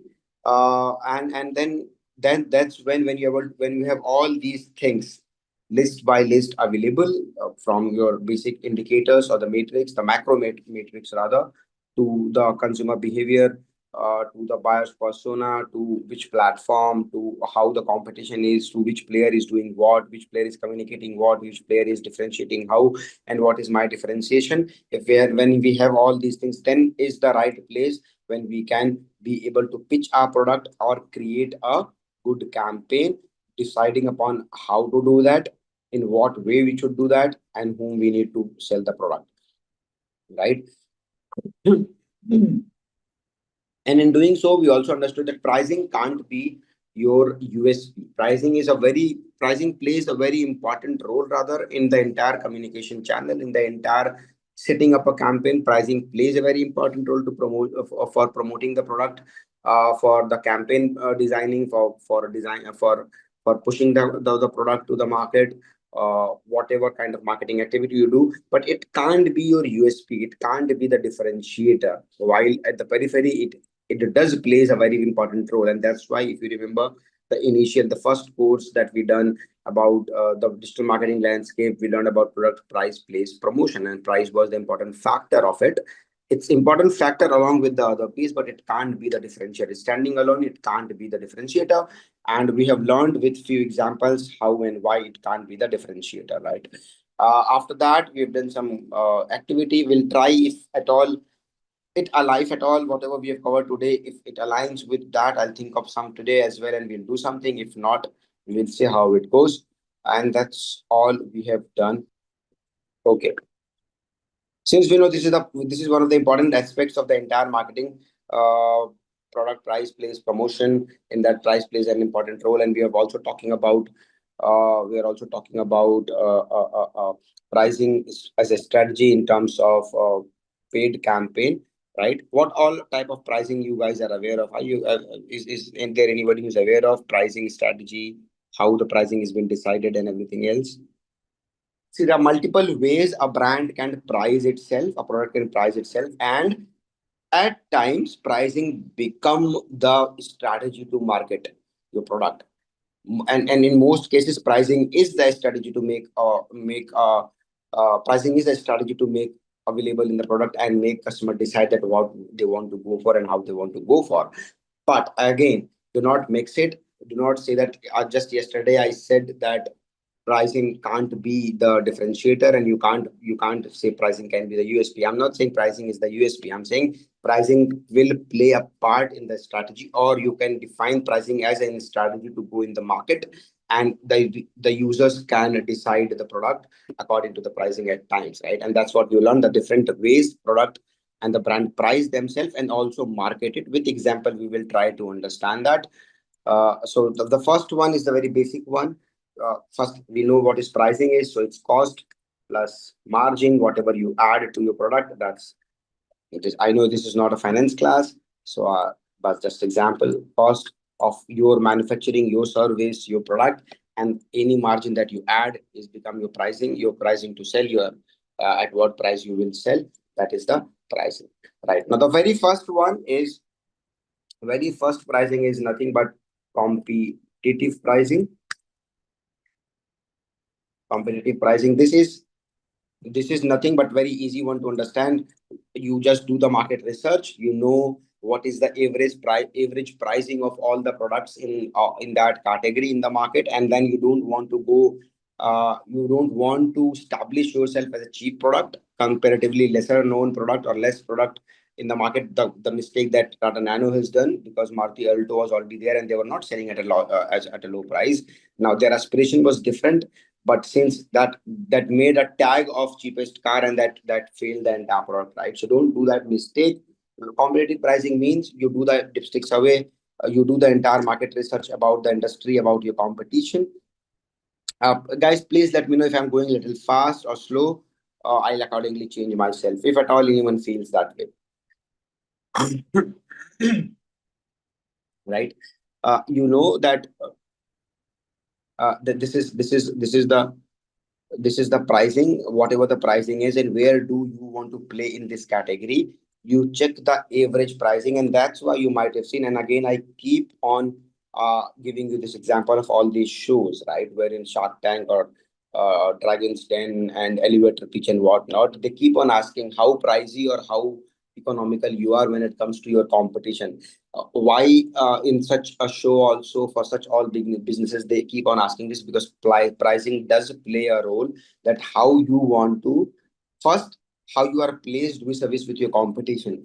The second very aspect come out from the pricing is that how you want your brand to be perceived in the market. And that's why I said pricing plays a very important role when it comes to marketing your product, because that also defines that how you perceive your brand, and how you position your brand in the market or your product in the market, whether you consider yourself better than the others or you want to charge a premium, and you are then positioning itself as a premium product. Because once you position yourself as a premium product, and if it's become established, the chances are to then bring it down would be tough. A very good example, again, some of you have have already said that one of my favorite brands that I give example is of Apple. Now, Apple has positioned itself and priced itself at a very premium category, right? But it's not competitive pricing. They kept ahead of the competition, a little higher than the competition, and to a great extent, it worked for them. But also,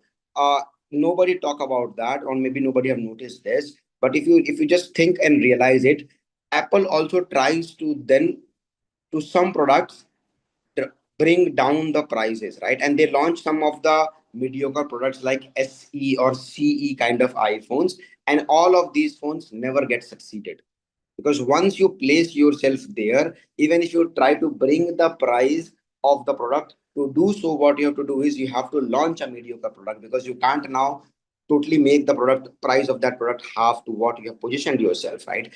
And at times, to increase the volume, to have a larger penetration, like Samsung has it, and Samsung never positioned itself as a premium phone, or somebody which is a high category phone, even though they have it. But most of the time their advertisements is to all kind of phones, and when they promote their higher end phone, they promote the feature, not the price. And also they show it in a competition with the other premium brand, but how they are better. So that's how they position it, and that's where the Apple have a drawback when it comes to when it comes for them to advertise themselves. So they can never be a mass brand in that sense to promote them.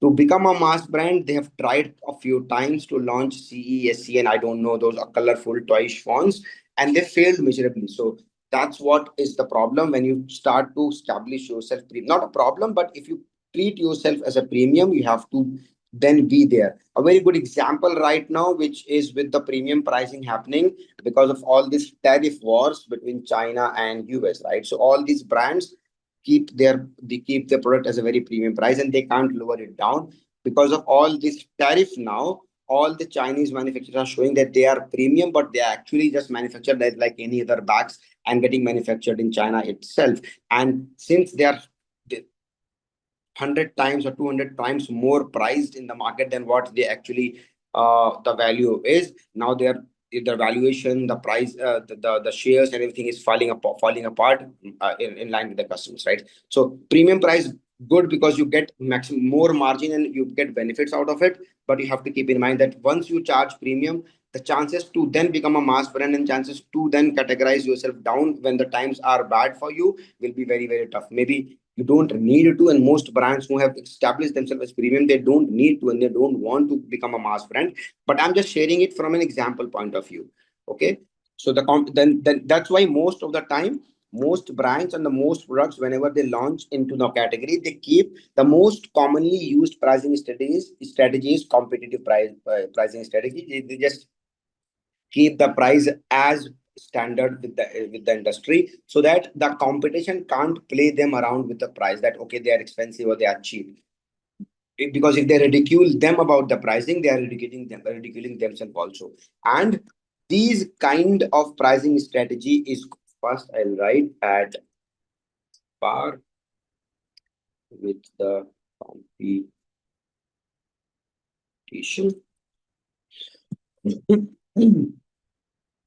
One second, guys.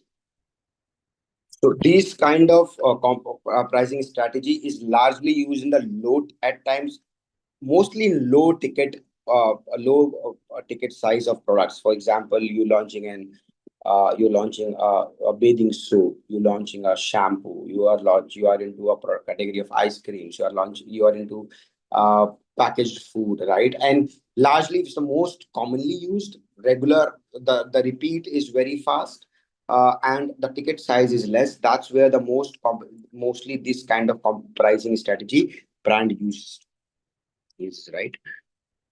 Value-based pricing, most of you are aware of, most of you might see it. Why I'm giving these examples also, that which kind of product maybe tomorrow you are working for, and if you have to make a marketing strategy and pricing will play a role in that, then you should be aware that what kind of taglines in the campaign, keeping the pricing strategy in mind, you can design up to. These things may look unrelated, but when you cumulatively look and sit across, everything comes into one place, right? Value-based pricing is mostly into the software kind of products, SaaS-based products, online courses, online softwares, many times the tools and the CRM platforms that you buy, or any other kind of digital platforms or digital application, digital use case, OTTs, right? All those SaaS-based, value-based, or a software-based kind of, mostly that's where, or subscription-based, right? That's where the value-based pricing come into a play, which means they are freemium based model at times, or as the prices will be, the more the value will be. Like for example, for some of the tools, the free version, like you have tried a few versions, Uber Suggest and all those things in the past. In the free version, you have a limited access. If I'll get a license of $100, I'll have all these 10 things that I can get. If I'll get full subscription or 100% thing, I have to pay a bit extra, maybe $200, and everything I will get it. Same is with the OTT platforms, like, maybe if it's Amazon or Netflix, like how many screens or what kind of access you get. You can't get the premium launches on Amazon if you're only having the 100 rupees, 69 rupees subscription. If you want to more, you have to subscribe for that. Same is for with platforms like Salesforce or cloud platforms, wherein with basic plan you will get XYZ things. With basic plus few more money, that if you spend advance, like for example, if you go to like these ones, right? You all have seen these many a times. We land up on a platform like, for free trial you get this, for basic plan you'll have to pay this, for pro plan you have to pay this, for business plan you have to pay this. Remember this, everyone? These kind of plans on the, and you get these primarily on software based, SaaS based kind of platforms, like HubSpot. So basic, the free version is for $0, and then, oh, this is a 000, something like this, wherein basic plan with not no amount, pro plan with $9.99 a month, and a business plan for $15 a month, wherein you get every access.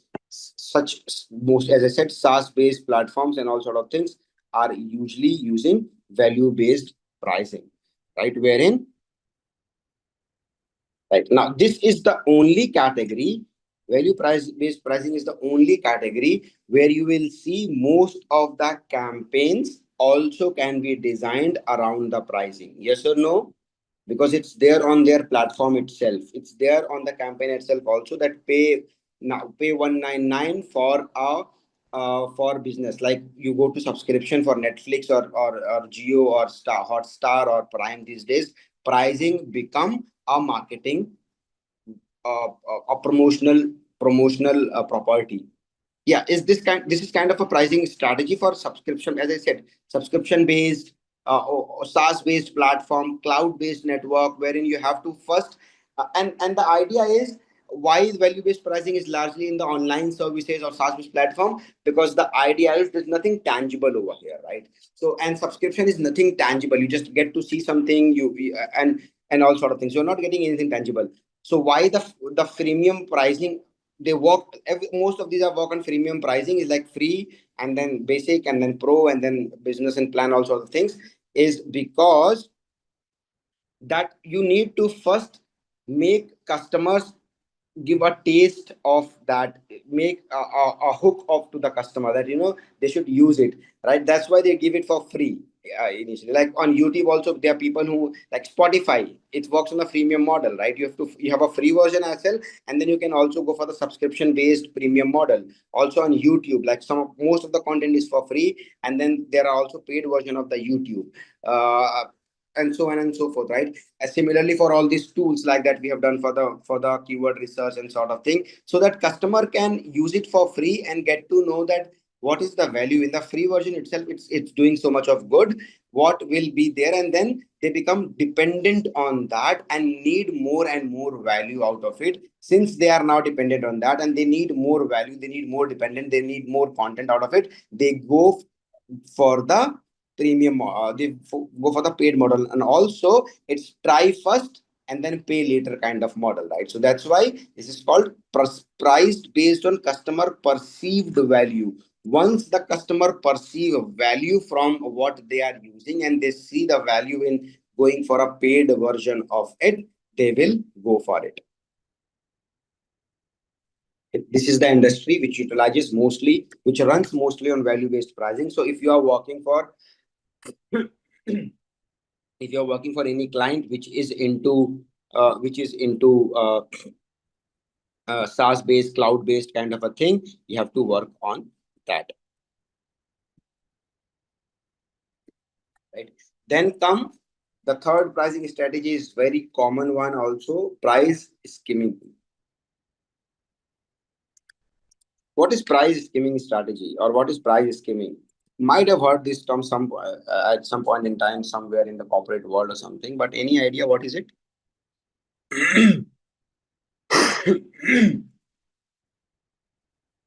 Now, price skimming, if I'll give you an example, it's mostly and highly used in categories of electronic goods. And electronic goods, which includes mobile phones. Right?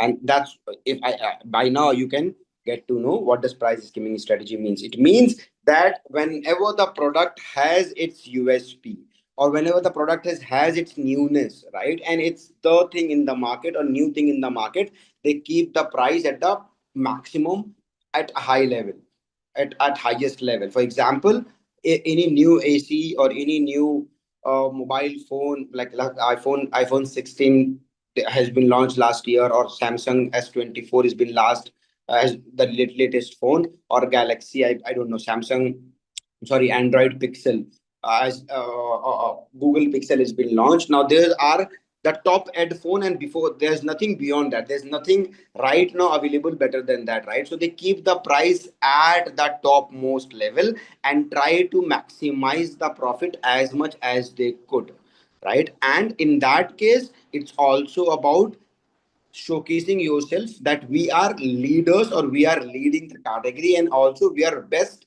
of the best in the category. It could happen in any category. For example, in any other electronic products, like for example, 2025, a brand called, let's suppose, Daikin or Panasonic launched an air conditioner which has much better feature than any of the other ACs which are available in the market, and also saves a lot of electricity, or saves a lot of power consumption, that indirectly saves money, better cooling. Or a refrigerator by Whirlpool or LG or anybody which has some advanced technology that none of the refrigerator has it, and they have launched it for the summers of 2025. And now, and in the electronic goods, you know that as the product is launched, every other brand, which is every other, it's a cluttered market, every other brand which is there in the market will come up with that. This, you can't secure a patent, because some tweaks here and there, and everyone will have it, right? Like suppose the AC or the phone or whatever I've said, like Apple has a lot of patents, but the moment the Apple launch a phone, the very next week you will find all these Oppo, Vivo, and all of the phones have similar kind of features into their phone, right? Just a bit of tweak here and there, and they do that, right? So be it AC, air conditioners, or coolers, all mostly electronic goods. So some, let's suppose, a shaving trimmer which has some unique feature. You just guide it and it does it, or you just sit and it does it on its own. It make a style on its own, right? And it's a unique feature, right? So when they launch it, they keep the pricing high, but they know that they can't keep the price as much as it is right now for a year. They have to slowly bring it down, because then the next version, or even the same version, the other version 0.20 of the same product will they need to launch to um remain considered in the market, right? So when the in 6 months down, they keep the price for 6 months, they skim as much milk as what they should, keeping it a very top level, and then they slowly reduce it down to penetrate the product to the other set of audience who are not able to afford it, to the audience who are ready to pay the premium, right? So they try to get maximum amount of money that they can reap the benefit out of a product, is called price skimming. Keeping the high for those who really want advanced and being want to be ahead of others. Then once that market is tapped and they know that everybody in that category have already bought the product and now there is no buyer, this will reduce the price so that the other layer of the buyers who could not afford it at that point in time can buy the product 6 months down the line or 1 year down the line. And that's what I believe in India you might have seen most consumers do that, right, with Apple phone. So they wait for the new phone to launch so that the previous one becomes cheaper, the price is reduced, and they buy. So when iPhone 16 was launched, it was not the iPhone 16 after the next month who was selling the most number of quantity. It was iPhone 15 which was sold the most. Do you guys know that? Yeah, that's called skimming pricing because there are a set of audience who always wait for the prices to drop and they know the prices will drop in this category, and that's the time I will buy that. In some cases, even users delay their buying, uh, uh, delay their purchase thing that okay, let the prices drop, right? Same is it be the case for the AC. Same could be the case of like air conditioners right now at the top most prices. If you go to a mall, you want to buy an air conditioners, easily you will spend for anything for a 1.5 ton or something. Easily you could spend 50,000, right? By the time 6 months down the line, when the India will hit into its winter season, the prices will drop. So at and then there are few people who will buy it for the next year, not maybe this year, right? That's called skimming pricing. Clear about skimming pricing? What does it mean? Price is high. Now you all know. Now get to know that what is skimming pricing. But what is the how to use that? Our job is not to know the pricing part. Our job is how to use that when it comes to marketing. Anyone? How you utilize that? Discounting, right? This is what they maximize the benefit of benefits of these products is when they launch they don't talk about the price. At that point in time they talk about the features to justify the price, so the price remain a hidden constant and it's all about the features. And that point in time the advertisements that you will see even in online or anywhere is launching all new with these features: razor blade, titanium, platinum, thorium is being used in the body of for the body of the phone, the most durable material, this gorilla glass and whatnot, the fastest chip, bionic, this and that, everything that you will hear, but not the pricing, right? That is for the initial 6 months to 1 year. No price mentions, just the features. That could be phone, that could be AC, like HEPA filters and one 8 level convertible modes. This swing, that swing, very low on power. This feature has been added. It also purifies the air on its own. It keeps your kids safe. No biohazardous chemicals, whatnot that you will hear about. Same is with the fridge or whatsoever. Like all the things that is there on the features, AI features and all sort of things that you will hear about that. 6 months down the line, feature will be there, but suddenly the ad is the most advanced phone or the most advanced AC or the Whirlpool is now at 9999 and the previous price will say in cut and for 9999 offer limited or something like that. So then in that case pricing becomes a role play a role to advertise and promote the product which is already been there in the market. It is now an old product for 6 months or 1 year old product. To sell that, pricing becomes a tool, right? Skimming pricing plays a role in the marketing strategy, that how to strategize and at what point in time you have to bring this pricing strategy to promote or advertise a particular product. Yeah, offers from banks and all those things these days are there. HDFC is very often providing all like uh immediate instant cash sort of thing these days. Now, penetration pricing is very easy when you have to enter a market and you are a well recognized brand already, but you are into a different category maybe, or you are deep pocket where you can play the pricing game. Now, remember, I said pricing can't be your USP, and this when I'm talking about you can play around the pricing doesn't mean that I'm using it as a USP. I'm using it only as an entry to a already a market where the entry is almost impossible or tough or already very cluttered. And to give me a breakthrough, I can play with the pricing to penetrate in the market. But I am not saying that I will be cheap. I will nowhere in the communication I will say that. I will make sure that people will get to know that this is just an introductory price, and that's where you hear that offer limited till, like, for to early adopters or for early movers or something like, you know uh, uh, new joining offer or something like that. It is just to enter the market or early buyers.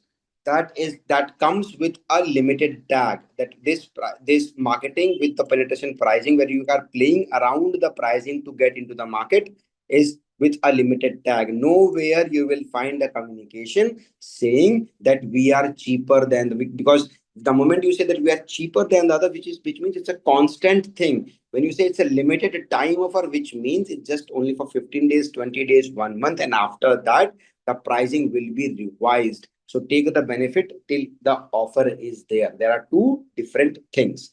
Clear to everyone? Just make it clear that I'm not talking about this as a strategy of for a long time. Make it add by with, and that's what called penetration pricing. A very good example, Sarthak already mentioned. I believe Sarthak mentioned it. Yeah, Geo, right? When Geo wanted to enter the market, they keep it for free or very low, almost negligible the pricing is. But today, if you see, they are equally expensive or at par with the competition, right? At times, they are the first one to increase the price, and then the others are following it to increase the price, right? So when you are in that kind of a category, for example, this is again depends. It can't be in a say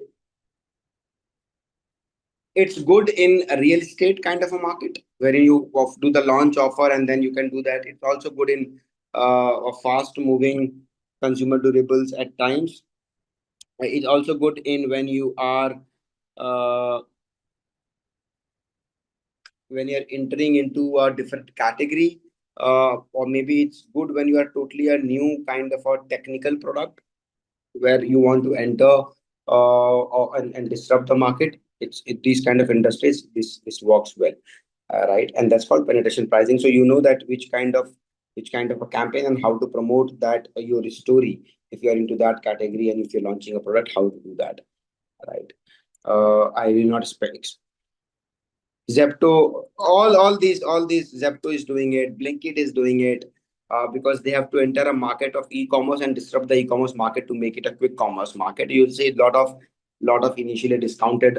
A very good example of this is also for penetration pricing is not many people say that, but Uber and Ola is also very good example, right? If you remember, when this Uber and Ola came in Indian market, I know Uber has been there in the European market and in US for a long time. But when they entered the Indian market, the first ride was free, or 50% discount on your second ride, right? Because they were bringing the change in the behavior of the customers of our Indian customers. Now, I don't know how many of you are of that time, how many of you are totally new and started traveling out after Ola and Uber. But if you remember back in the days, for example, for me to give an example of a city in Mumbai, right? If you have to travel and you have to, there was nothing called pick up from a door like Uber, Ola, and Uber do that. So you have to go out, and if you are like living in whichever region of Mumbai you're living in, if whether their auto rickshaws are allowed or whether they are taxis, right? You have to ask at least 10 to 5 or at times even more auto rickshaws and taxis. That whether you will go to this destination or not. They were very rude at times. They say no, we will not. You have to spend a few time if it's hot in the afternoon, then you have to spend some time, then they keep on rejecting, and one fine taxi guy or the rickshaw guy will may have a mercy on you and accept that okay, he will go, and then you board the ride. Is if any one of you have experienced that. The same was the case in Bangalore, maybe the same is the case in Delhi, that you have to chase the autos and the taxis, right? And we were okay with that because that was the lifestyle that we used to live, and or otherwise you have to choose the public transport. Same is in Kolkata. But then Ola and Uber came in, and then they have to change the behavior how we see. traveling within a city and how we have to use it. So they have give huge discounts and offers, that first ride free, and the feature itself was very great, that you have to book it from your home, sitting at home, just from an application.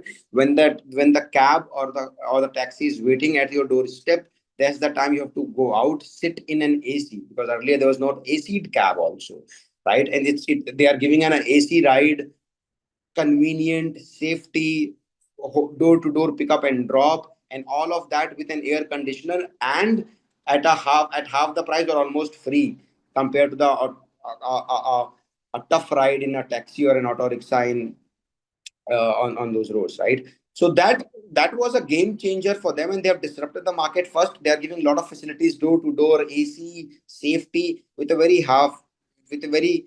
less price compared to what taxis and autos are charging, or almost at their price, but with more features to me, right? And that's the penetration pricing. Once they have penetrated, now you don't see that kind of discounts, that next ride will have 100 rupees discount or 120 rupees discount. It's expensive now. Traveling in cabs is expensive, but now they've made the change. Now they have made habit change. Now today, if you have to leave, let's say, go 15-20 kilometers, and you are not a person who travel by the public transport, it's almost tough to think to go out without thinking of Ola and Uber, right?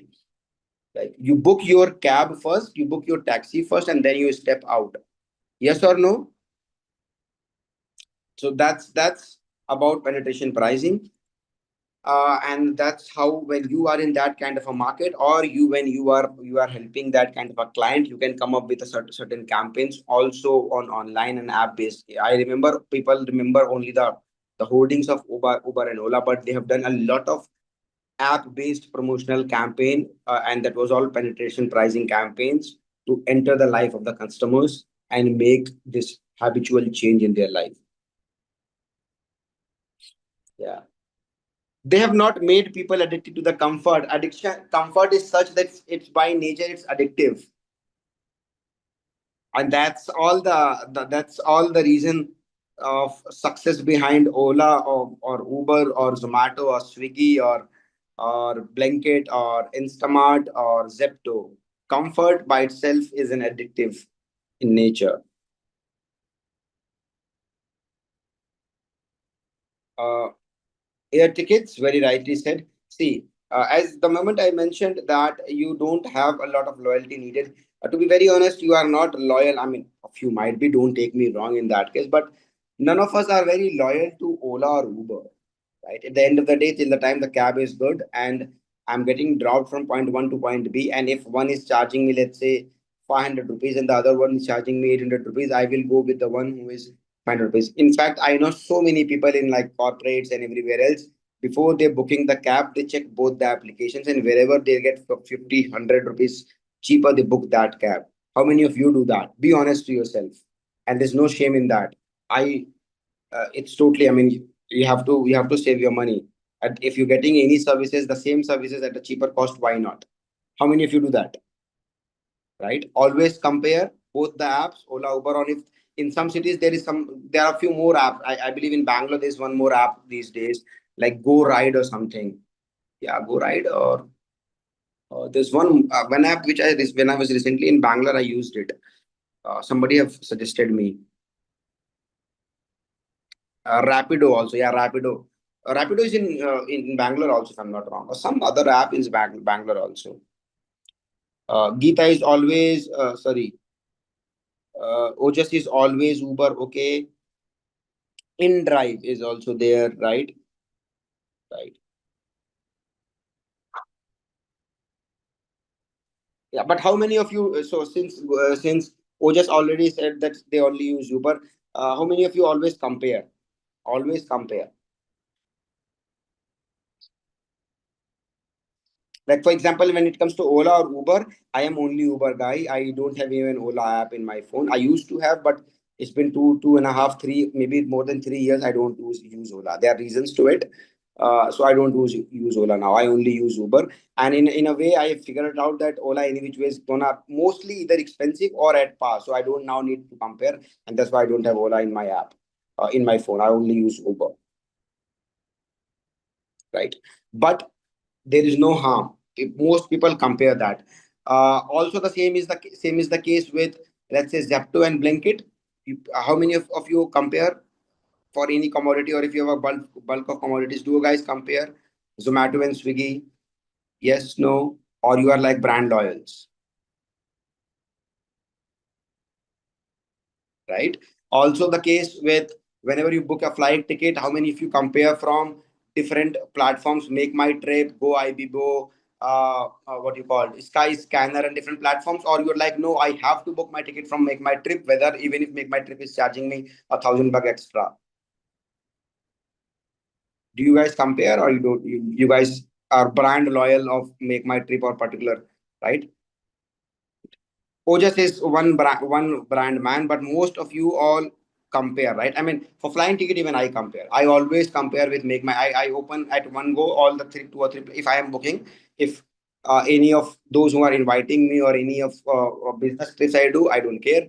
But when I am booking, I do compare all two, three platforms at least, because what happens is in most of the times, some platforms give me a discount worth of 100, 1,500 rupees, which is a good amount. Like 1,500 rupees would be a good amount for me to enjoy a meal at the airport, right? Why not? So I do compare that. It's very interesting. It's very good thing, and that's where the dynamic pricing come into a play. Dynamic pricing, because the brand also knows that the brand also knows that most of the users are not brand conscious in this category, because they do not have anything tangible to offer, and they know that it's a price sensitive industry. People will compare to us, so they, whenever they get the chance to get the benefit, the maximum benefit, they will increase the price. Whenever they see there is nothing, they will keep the price moderate, and the pricing, there's nothing called fixed over there.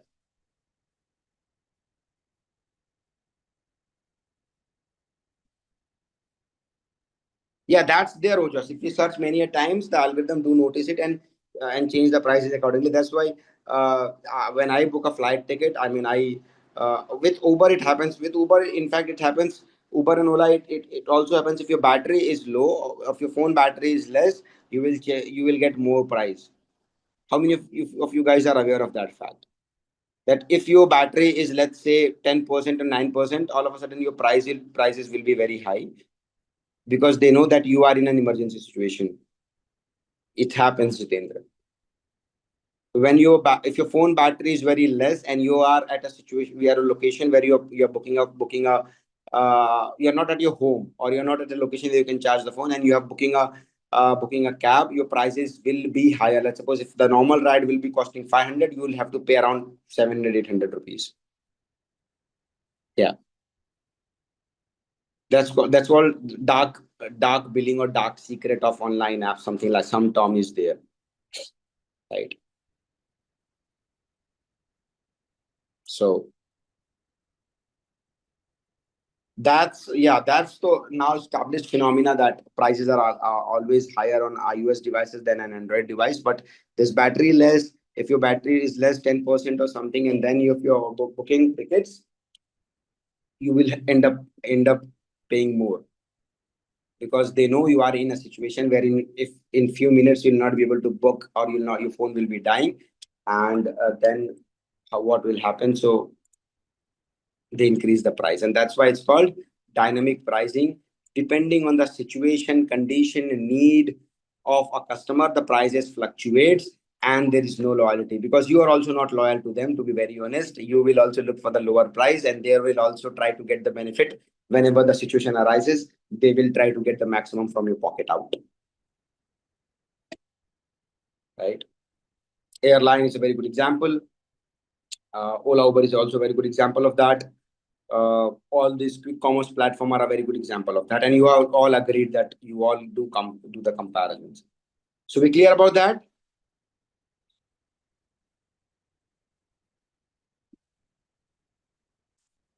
Then the last one, which is a very easy one, called geo pricing. Now this is two ways we can define that. Two ways we can define that is, one is a few of the products where the manufacturing itself is happening, they keep the cost low, while when they send it to the other within the same country, you will find different products a different price of the same product because the logistic cost come into a play. For example, if you buy how many, I don't know how many of you have practiced that, but if you buy all of you are aware of Amul milk packets, the packet milk of Amul. Every day morning you can get it, right? So if you try, sometimes if you just buy that or some of the bread that you buy, you will find that there are two prices mentioned on that at times, that let's say rupees 30 in Gujarat and rupees 32 in rest of India. Have you ever read that kind of line in any of the products, in some of the products? Yeah, Jitendra sir, yes, right? So that's called geo pricing, because geographically they keep the same commodity, but the pricing is low. That's called domestic pricing, different. And then there are some international products also. First, we understand this. So Amul, there are few like Vips bread. Vips bread is from, I believe, is from Mumbai. So they keep the pricing in Mumbai different, and then the pricing for other India is different. So newspapers also do that, yes. Whenever, if any one of you are having this, what you call prepaid SIM cards, right? The pricing for Mumbai and Goa circle and rest of Maharashtra circle is different. How many have noticed that? If any one of you are from Mumbai or Goa, right, you will notice that while the other, like the metros are not part of the state. So if you are recharging your phone for Mumbai, ideally it should be Maharashtra circle, but the rest of Maharashtra is different and Mumbai pricing is different because Mumbai is something like that. Let's avoid those petrol and all just because that's government control. There are government charges into that. Let's talk about the brands itself. Like petrol pricing, we can't say much about that, right? So that's kind of geo pricing domestically. So this plays at two levels. One is domestic and then international. International, I don't give much examples on that, but a very good example of that is Netflix, wherein a Netflix for a common basic plan of Netflix in US will be costing around $12. If we convert with the rate today, so say on an average, let's say 88 rupees of $1. So that would be roughly around 1,000 rupees of Netflix subscription, right? While the same Netflix with almost same kind of content and everything else, you can buy in India for about 200 rupees. I don't know. Right now it's 200 rupees or something, right? Yeah. So the huge difference they because of the kind of audience, maturity of the audience, and also the purchase parity of the audience, the prices differs. Now, Netflix have to do the server, this and that service, everything there in India as well for them, but they keep it cheap. Also, the volume game is there. We can say that, but from 1,000 to 200, there's a huge difference, right? So that's called geo pricing. I will just mention about example bread and milk, and then also subscription based services like Netflix. And last but not the least is called bundle pricing, and this is what the most one of the most used pricing strategy by the marketers like us. We use it so often. What is bundled pricing? And this is where you can trap the customer. Not, I would not say the trap the customer, but how well the pricing strategy has been used by the brands to keep or hook the customers. Do not let them go, and also make them spend more than what they have came for. And you all are part of it. Being a marketer, you all do that, I can say that. How have you all experienced that? You go to a portal, let's say Flipkart, Amazon, or no, not bundling with established product.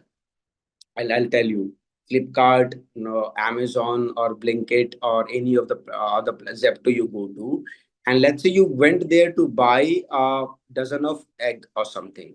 Let's say not the Flipkart, Amazon, just Zepto and Instamart, right? You went, or Blinkit, three platforms. You went over there to buy a dozen of eggs. And then you get a message that if you add 100 rupees worth more of product, your delivery will be free. Yes. The moment you add 100 more, if you add 20 rupees more, you will get this product item worth 50 rupees only at 20 rupees. So you'll add then again 100, 40 rupees more, right? You add that, then in at the checkout cart, you are very close to get a gold membership for next 30 days. If you purchase for rupees 500, you will get a gold membership for next 30 days. So you add 100 rupees more. Happens with you?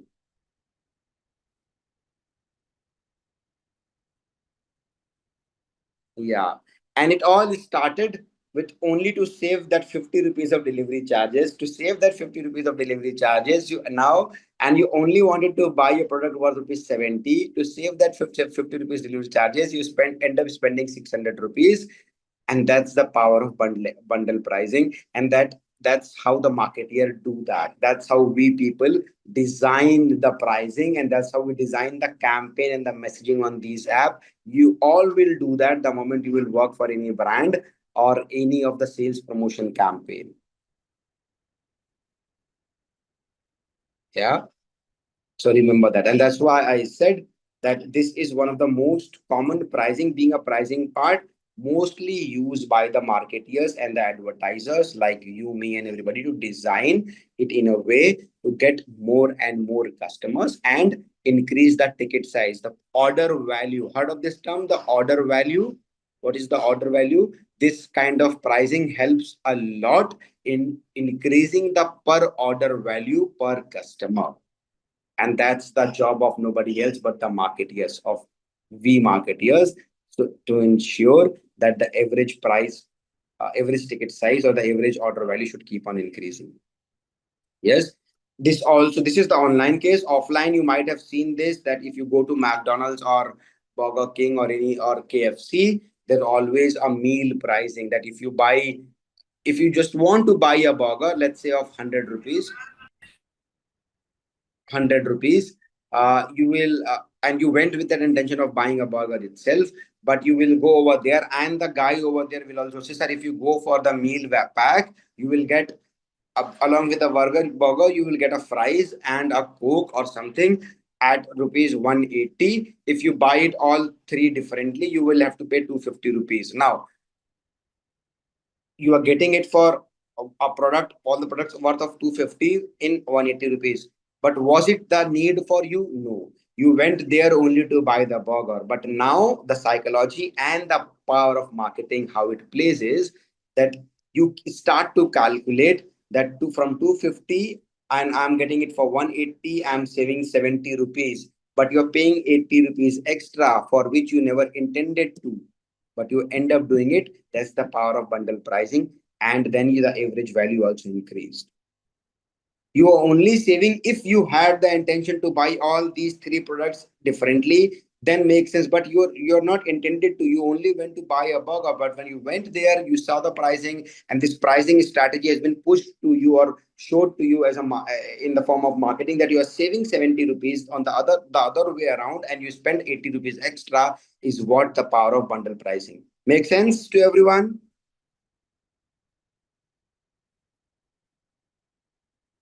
And I tried with all the pricing strategy to give an example that how we all are some or the other way part of it. Being a marketeer, we all do that.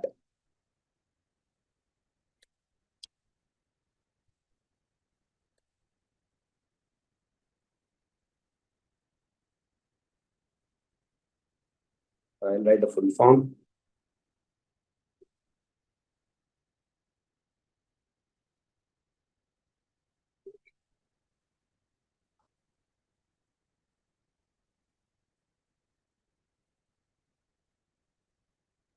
Yeah, so these are the important aspects of bundle pricing. This helps to also increase the repeat order or the repeat purchase from the customers. And as a marketer, we use it a lot, many times, lot, many ways. Yeah. This is not only limited to, you can use it in multiple ways. All these pricing strategy, I'm just saying that what is the use case? You can use it strategically to any kind of product. For example, if I talk about bundle pricing, I have given example of Zepto and Instamart, and with small ticket size.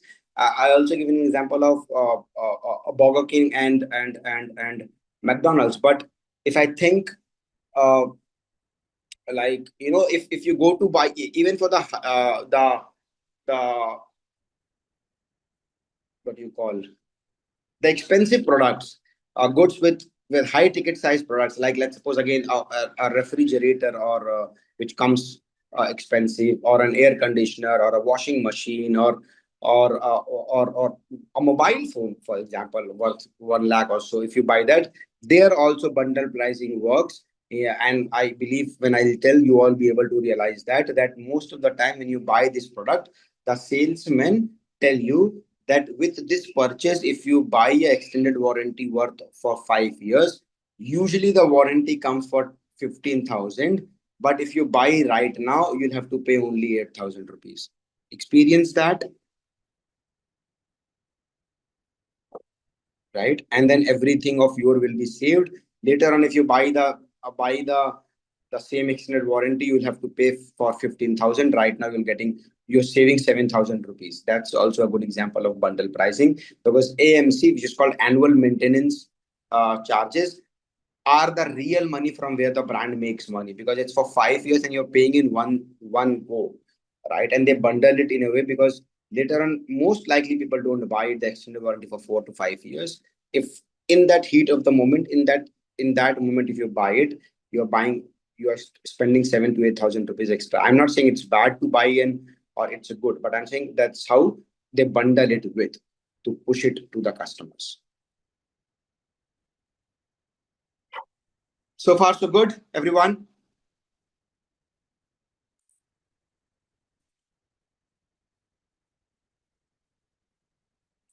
Okay.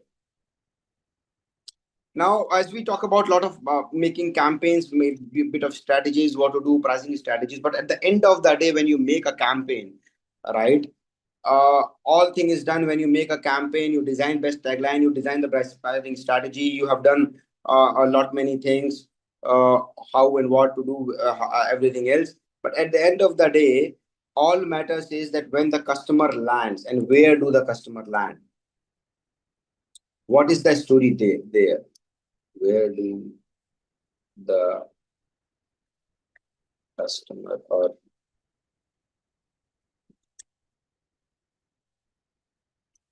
this is what matters the most. This is what makes the difference. This is what, at the end of the day, you did a beautiful campaign, you design a beautiful campaign, right? All the offers, everything in the campaign prompts. And once the audience will click on that, and once land on the landing page, right?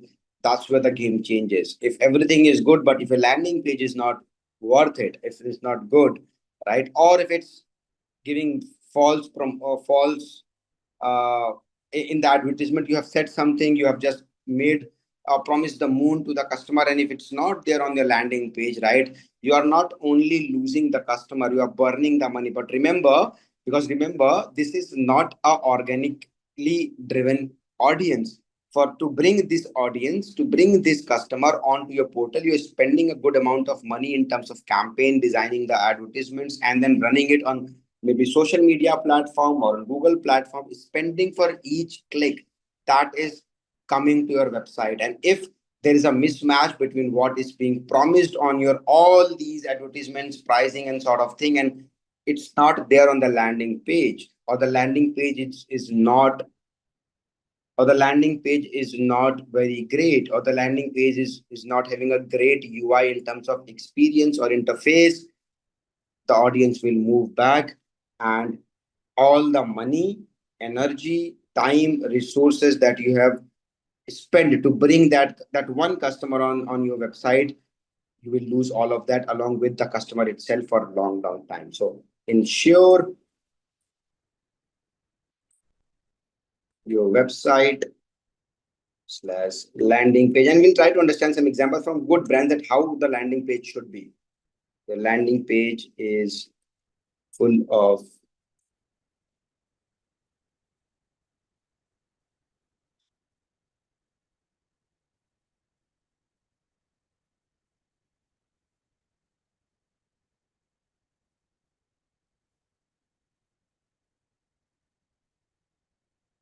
make sure your UI is relevant, right? And on the landing page, this is like no brainer, but I'm just telling you because I don't want any one of you to do this mistake, even if it's so silly to sound. Make sure that on the landing page, even if it's a standalone landing page or your website landing page or a campaign landing page, wherever you are, ensure even if there's nothing, but if you are bringing customers to make the sales, make sure all the policies are well defined on your website. I request you all, please do that, even if you're doing for yourself, for your customers, for your brand, uh, for your family. Please make sure that policies should be well defined, because laws are very much favoring customers, and it has to be, it should be, right? So when I'm talking about policies, if you are an e-commerce kind of a platform or any kind of a platform, policies related to the warranty, guarantee, return, refund, referrals, exchange, all those policies must be clear. And that's why you see these days now, any of the platform you go to, you will get these policies well established there at the end of the product, that whether the exchange will be there or not, whether there will be return or not, where there will be return of money will happen or not, where how many days of exchange is possible, not possible. All those policies are well, very clearly defined. Yes or no?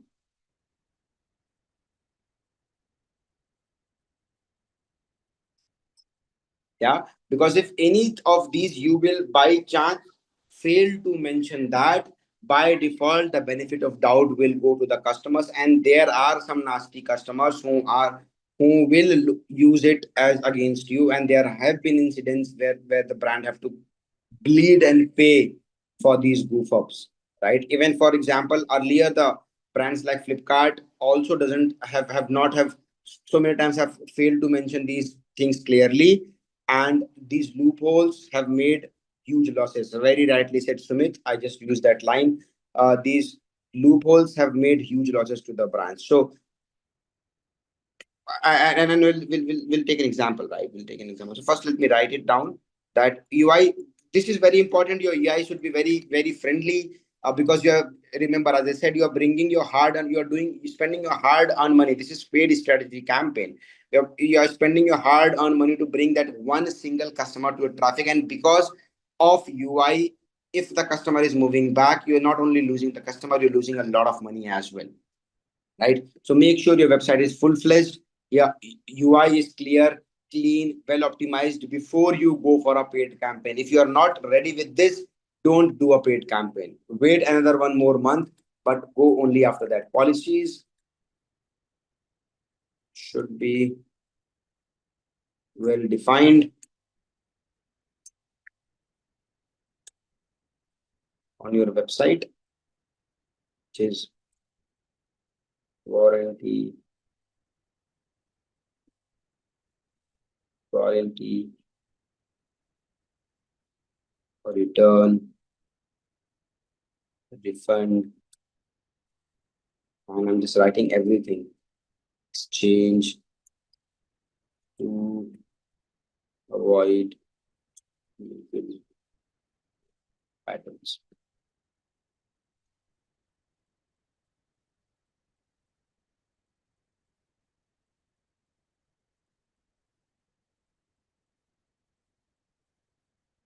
Right? Because if not, the customer will benefit out of it.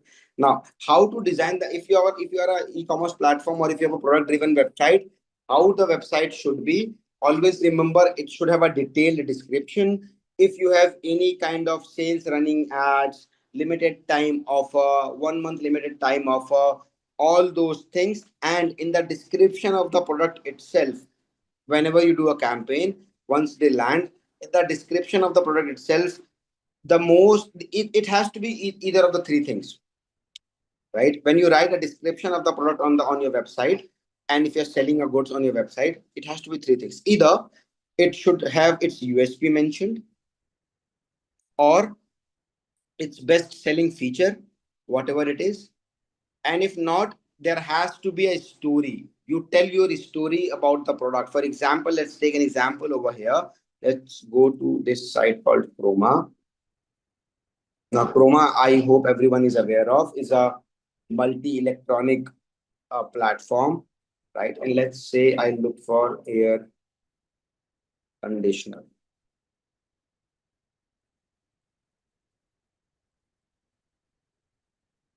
right? Yeah.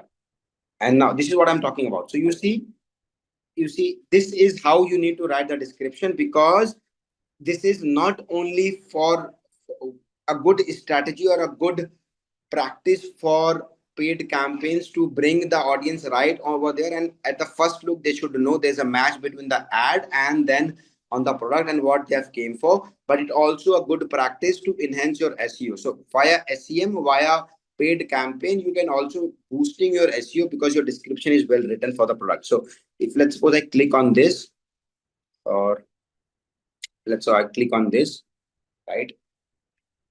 Everything you will find. So you see, premium series 1.5 ton 5-star inverter split AC copper condenser in bracket, right? Now this is could be a feature, could be a good feature, or good to have feature PM 2.5 filter, but that's how you're supposed to write the description of a product whenever. And why I'm saying that, because in some most of the batches, there are few people who are doing their own e-commerce website, and they are taking the sessions or the consulting, and they just write leather bag, or brown color bag. That's how you're not supposed to write the description. You're supposed to write the description with its three things: either the story, if there's a story about your brand, or the feature that makes it different, or something, some USP or whatsoever. But write the description that way. That's make a difference between a good e-commerce platform and just an average e-commerce platform.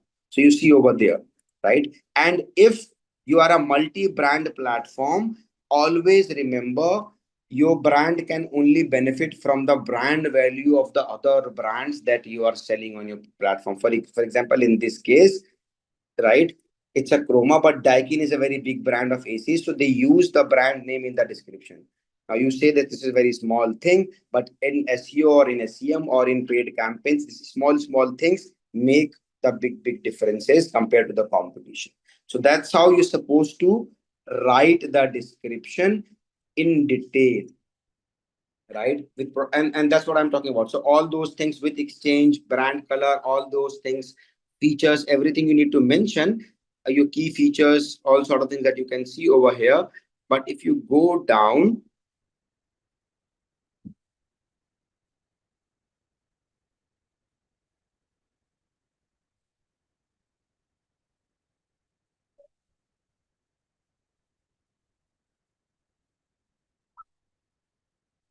these are the reviews.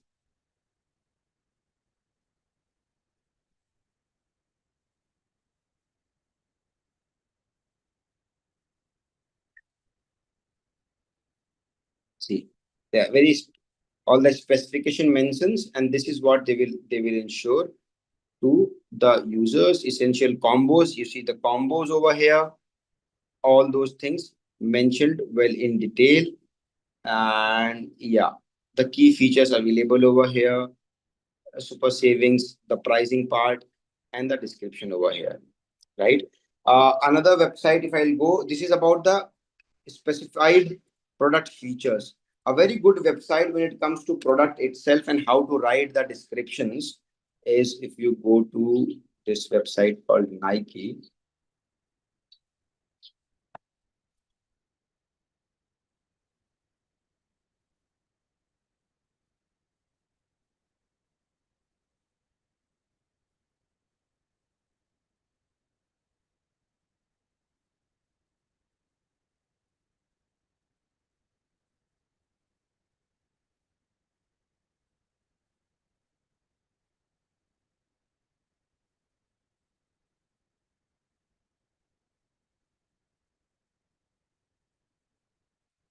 Let's say go for men, all shoes.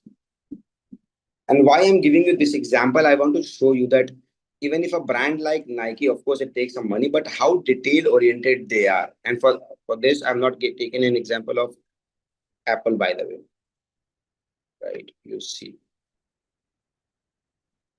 the kind of, this is Nike, and they could have just put one photo of their shoes, some details, and they could have done.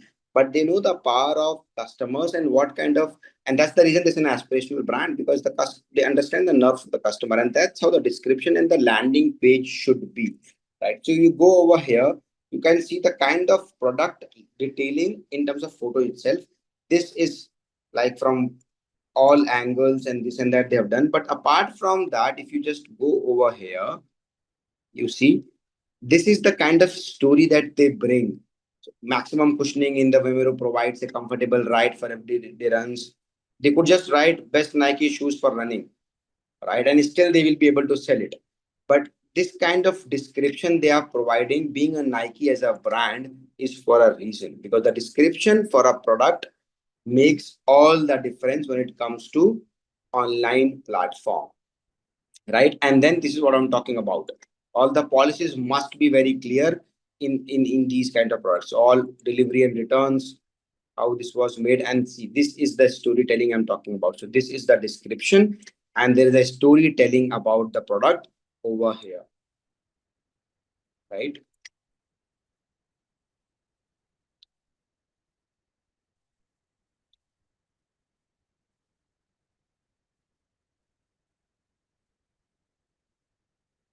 Right. Now, there's a very good brand, and I'll make you. That's also sells. Not that it doesn't sells, but I want to show you the difference between the how, for me, a great website and an average website looks like. Is this clear to everyone? Does it? Uh, do you all able to understand what I'm trying to explain? Tomorrow, if you have to make your own website, how detail oriented you should be before you go for the. This is all before you do the paid campaigns.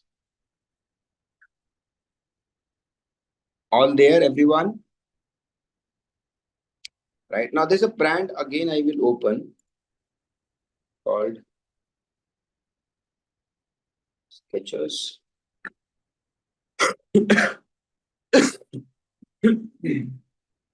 I'm not saying Sketches is a bad brand or a good brand. It's they also sell a good numbers. I wanted to show a difference between a great website and or maybe an average website, and you only decide which one you feel is much more detail oriented and better. If you have a choice and the money and everything else, which one you go for? Just by the way of presentation of it, right? So over here again, I go and let's suppose I buy for lifestyle. Sorry, lifestyle. And you see, I'll go for the red one. You see, and this is kind of everything is there, details, the kind of images from all angles. You just have a look of this. And then I go over here, I go for men, I go for running shoes.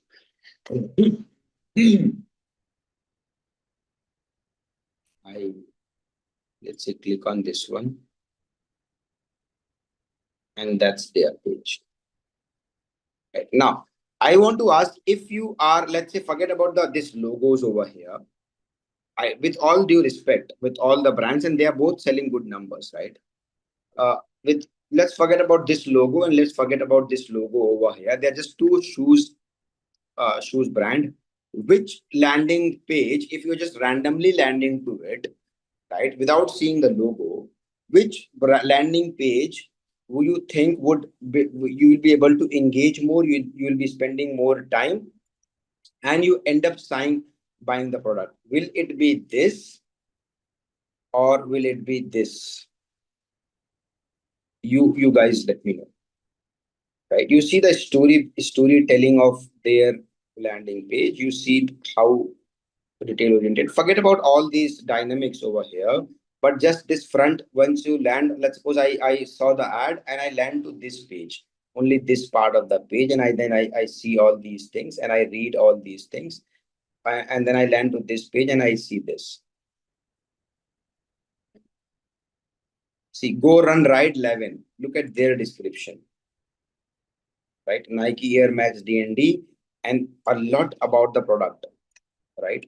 They also have mentioned it, but it's there at the bottom, right? So the detailing, go into the detailing. Look at the images also. That says 3 shoes are all one leg shoe.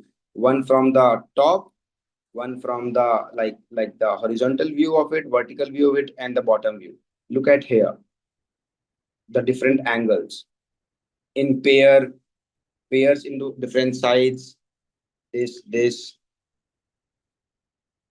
right, and this is not only for one shoe of Nike. This is with all the shoes that you click. This is the kind of detailing they have put into. So if I'll go for women's shoes, Jordan,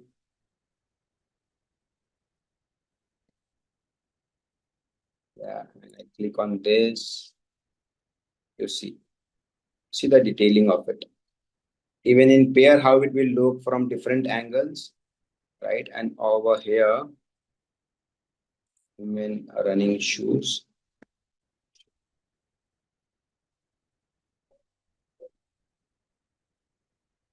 See, that's what I have in terms of visual point of view. Also, this is the visual presentation of theirs.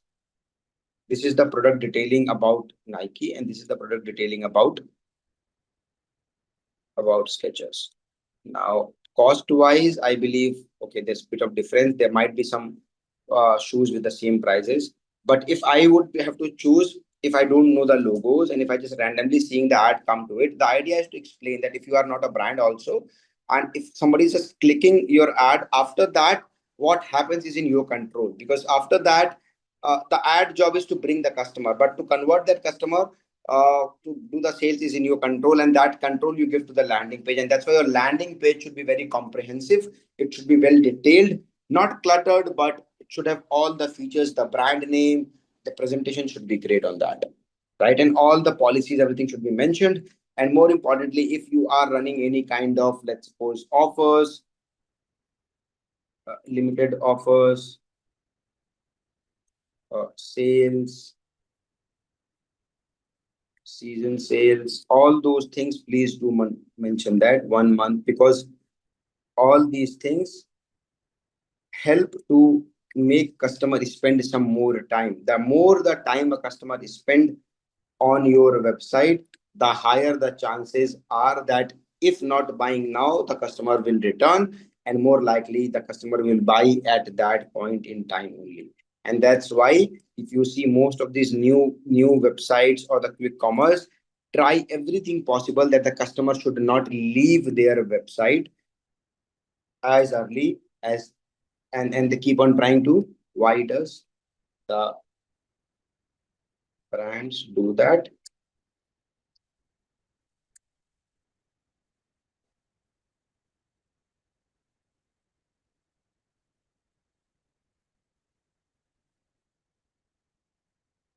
Keep the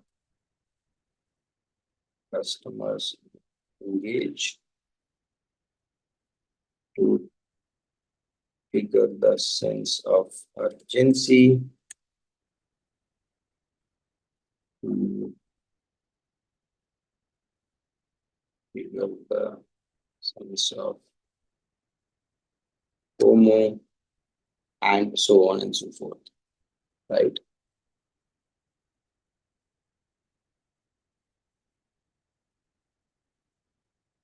So the landing page plays an important, very important role when it comes to making your website. And in that, there's a tool.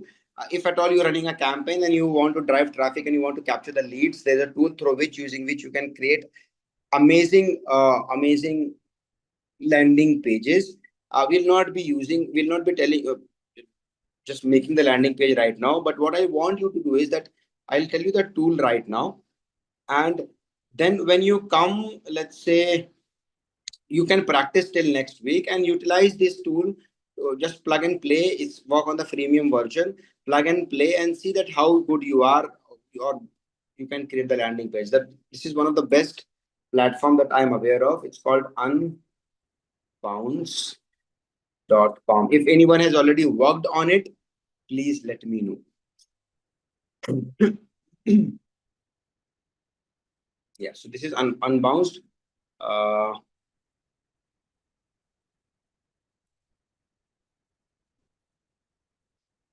products, landing pages, you see, and that's what they are best at. You can don't buy for start building for free. You can do that, and that's how you can create the landing page. Smart, creative landing pages. Just drag and drop or choose what you want to do, and you can create landing pages of great usage for your campaigns for your product. Right? I will not be using it. We'll not be making it right now because it's very creative and subjective element. You all just try later on after the course in the next 1 week whenever you get a chance. You see. Over 15,000 brands really use Unbounce to boost leads and sales while saving their time and money. The brand generate more leads with Unbounce, and that's how the landing pages you can create. You see, there are different samples over here, and so on and so forth. You can get to check a few aspects on the landing page that we should ensure apart from the policies and some of the important warranties or returns guarantees policies. That is the must, because as I said, it may otherwise take you to the legal troubles. uh, and apart from that, we need to ensure these kind of offers are there, because this works as a hook. If at all you are running any sort of things, we have to do that. Why we have to do that? Because of course it keeps the customer engaged, and it triggers the sense of urgency and triggers the sense of FOMO, so that the customer end up finding it that if not now or not maybe never, and kind of that's when the sales happens. But it should not be just for the hook purpose. It should be reality. Whatever you have to offer, it should be there in the reality, along with the terms and conditions and everything else in detail. We have seen some of the landing pages how it needed to be done, right? And that's what makes all the difference between a boring landing page and a good landing page. Then we talk about, then we did a case study, I believe, on this, and that's all it is. Right, so far, if you guys have, and it's a very very quick reminder of whatever you have discussed in the last 2 or 3 sessions, if I'm not wrong. And now, yeah, whatever you have, if you guys have anything in mind, please let me know. Please ask, and feel free. If you guys have anything in your mind, any questions, thoughts, suggestions, whatsoever you have in mind, so that we can address that in the beginning, and then we continue the session, and then later on also whatever we'll do today, we'll cover it up as well. So very small aspect I need to talk over here. We started about the macro aspects, that we need to know the target audience and all those things, and build the buyer's persona and sort of all the details that we talk about. Once there are two things, remember, right? One is a pre-campaign and a pre-campaign readiness and pre-campaign strategy, and the other one is the post-campaign strategy, right? And then in between, there is something called micro matrix that you need to keep on checking. I know you all are aware of this, but I, as in being on this side of the table as a tutor, I need to speak about that. So I'm doing that. Yeah, micrometrics are nothing but it gives you a great idea in terms of what is happening after the paid promotion is being done, what is happening on the landing page, and how the audience is responding to it, right? A very great way of that to understand after the campaign also, that which section audience are spending a lot of time, which section they are not spending the time, which section maybe the pilferage is happening, which page section tab the audience are going, and then after that they are just moving out. These analysis and this understanding is very important. May look very small, but very very important. For example, the micro metrics like add to cart, right? Or taking or clicking on the subscription button, or how many of them created an account, or checkout procedure, right? Now, many a times what happen, and it does happen to us as well, that at times we go to the site after seeing an advertisements, we add it to the cart, but we don't check out, right? Or we just don't just keep it in the cart. All of us do that, right? Yes, no? Many times what happen is we add it to the cart, but seeing the delivery charges and there's no promo code or something, we just don't buy it, right? So these analysis will help you understand that whether to what section or what particular action has been a bottleneck or stopping the customer for not doing the final goal, or not going for the to buy the product, right? Doing that is very important, because we have to analyze that whether that delivery charge that we are putting in is more of a cost, or bringing that customer to that portal to add to the cart and do the selling is more of a cost. And then we can also evaluate, right? The biggest importance of this kind of metric analysis is apart from what I said, is something else. Any idea what is that? Finding out issue, it won't be an issue. This is from the client point of view, from the customer point of view. It's a very great way to do a lot of one of the biggest part of the marketing, to analyzing these things. And you all are part of that. You all are getting accustomed by, or you're all getting such kind of you all are targeted basis on this by many brands, products, online shopping portals. And why these metrics are important, Sumit? Why analyzing these metrics and having the idea of these metrics after the paid campaign has been done is important? What it helps into when it comes to marketing? Very rightly said, Monica. It helps in terms of remarketing, and that's a very important aspect of overall marketing when it comes to digital marketing or online marketing. Why?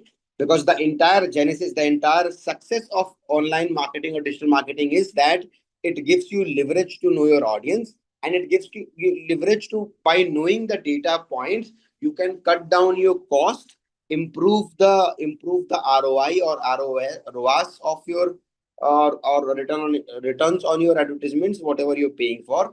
And instead of targeting the same audience, that's what happened with the other mode of marketing in the platforms. Digital marketing takes an edge, right? So knowing this many a times must have happened with you all.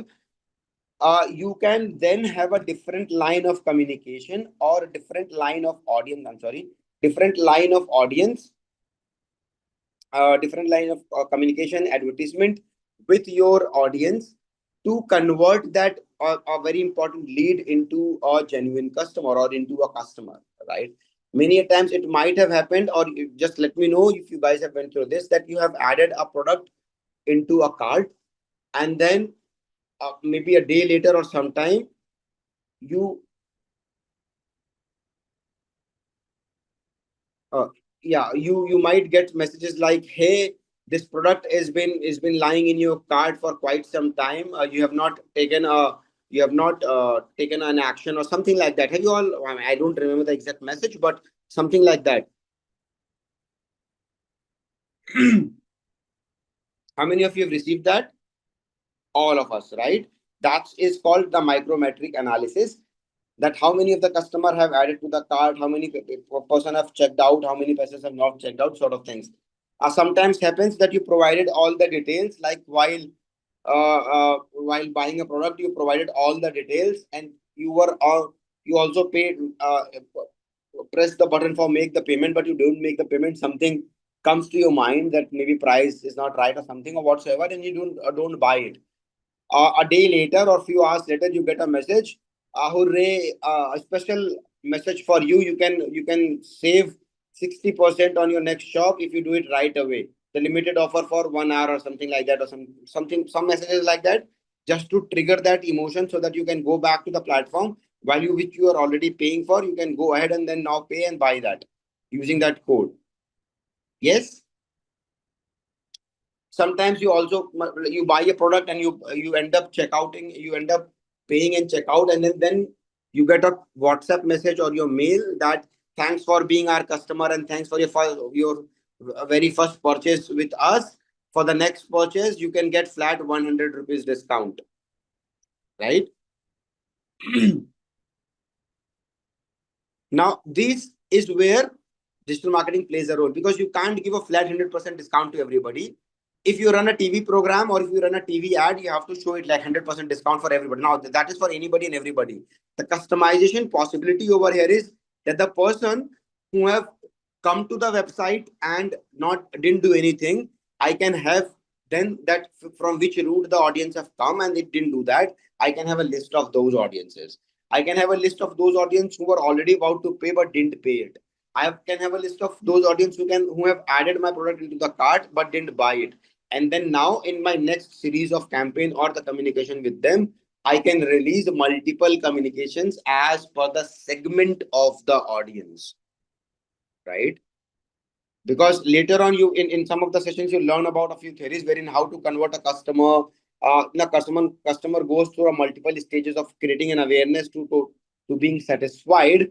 And now if a customer is already being aware or showed interest, how they showed interest, they have added your product in the cart, they have added their product, they were about to pay the price for the product, which means they were interested, but something else have happened and that's why they didn't buy it.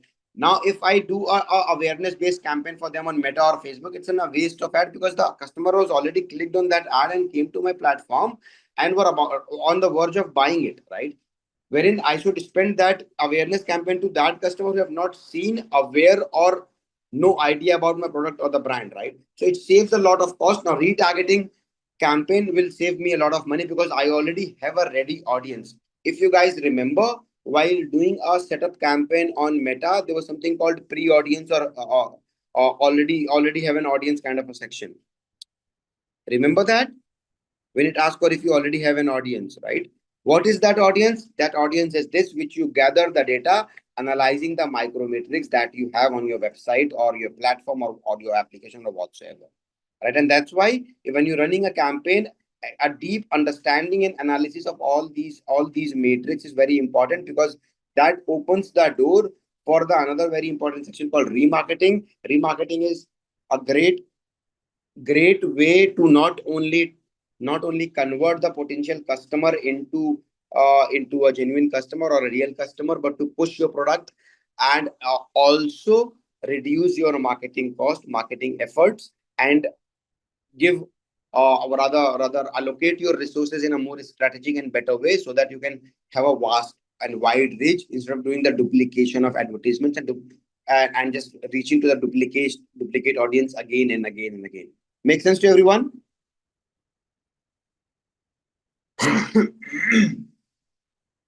Now, how would we do that? How do we do that? Let's suppose we are running an ad on Google or through Meta. How can we track this data? That from which ad has performed and everything else, how it's performing, how it's been doing, and all those things. Anyone, any idea? We'll come to that. But before that, I just want to give you a small idea about that if you run a campaign, let's suppose for all these, let's suppose you're doing a keyword targeting campaign, right?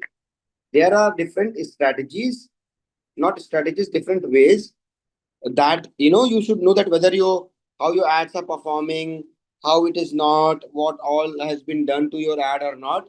That we need to know that how it's whether the ad has been triggered or not. So that's called post-launch campaign. As I was talking about pre-launch, we have done all these things, buyers persona. We should know the demographics. Now we are talking about post-launch strategy. Now post-launch optimization, the important thing is keyword target for the. So let me bring it over here. Post.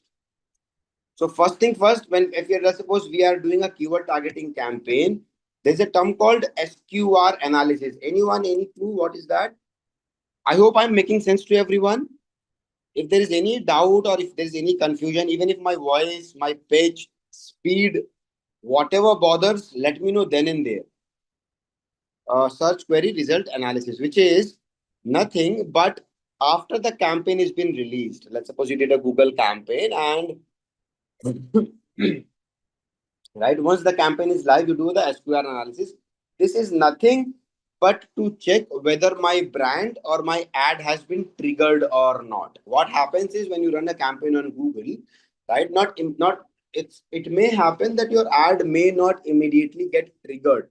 Triggered means that now Google has, once you do the bidding and everything has been done, now your ad started to reflect on the particular keyword that you bid for. That's called SQR analysis, search query result analysis. So for that, all you need to do is that you need to check at what point in time it may happen. It may take few hours or maybe a day or two to trigger your ad, because the ad will go to the Google analyze the ad, whether everything is fine. If there is any everything is legal, if there is any defamatory language or something bad or not, and if the creative is good, is if the ad has been made as per the guidelines, if everything is proper, then all the checks happens, and then ad is get published from the Google ad, and there, even if it's been published, it's not necessarily that it get triggered. Maybe the users are not right now looking for that keyword, or at maybe at what time, sort of things. So you need to check that at what point the ad got triggered. Triggered means nothing, that now your ad has been accepted by Google and will be ready to be shown as and when people will be bidding for that, or people will be looking for that kind of query. In that, what you have to do is, let's suppose you have bid for 4 to 5 or 6 keywords. You have to check which of the keyword is giving you a better result, rank 1, 2, 3, or 4, whatever. Which of the keywords, for that you have to keep looking. It's kind of a manual process, so you have to keep searching, maybe to different types. Tell yourself, tell your friends, or something like that. And this is like a way everyone does that, to know.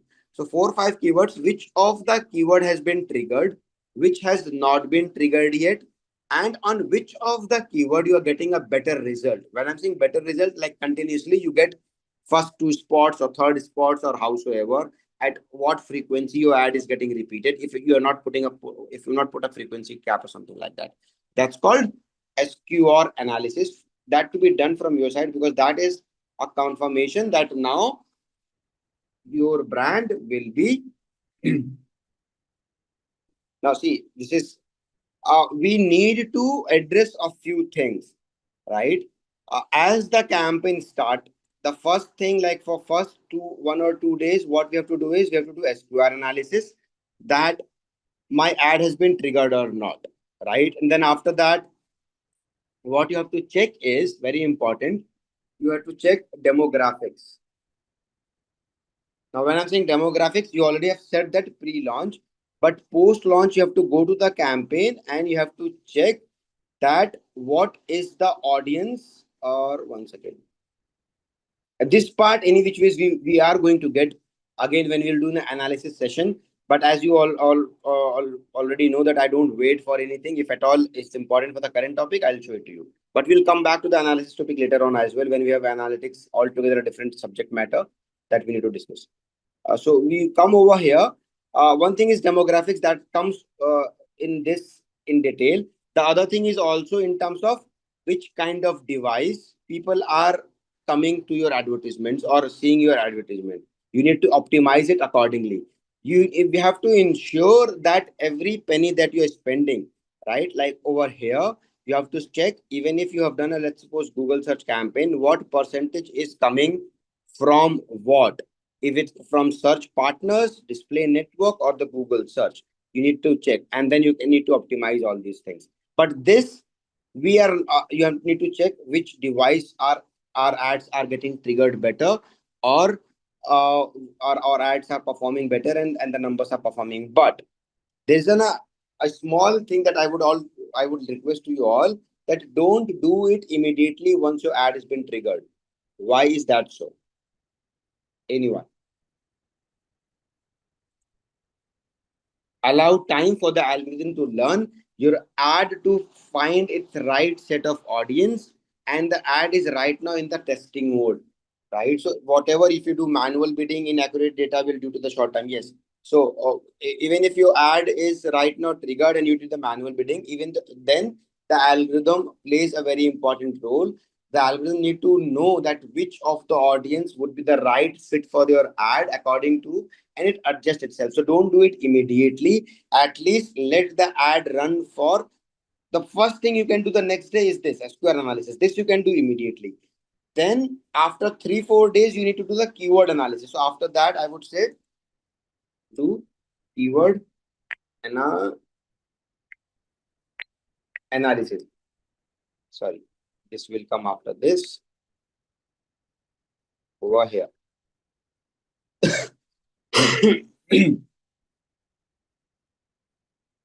Now, keyword analysis you need to do, let's say, at least after 3 to 4 days.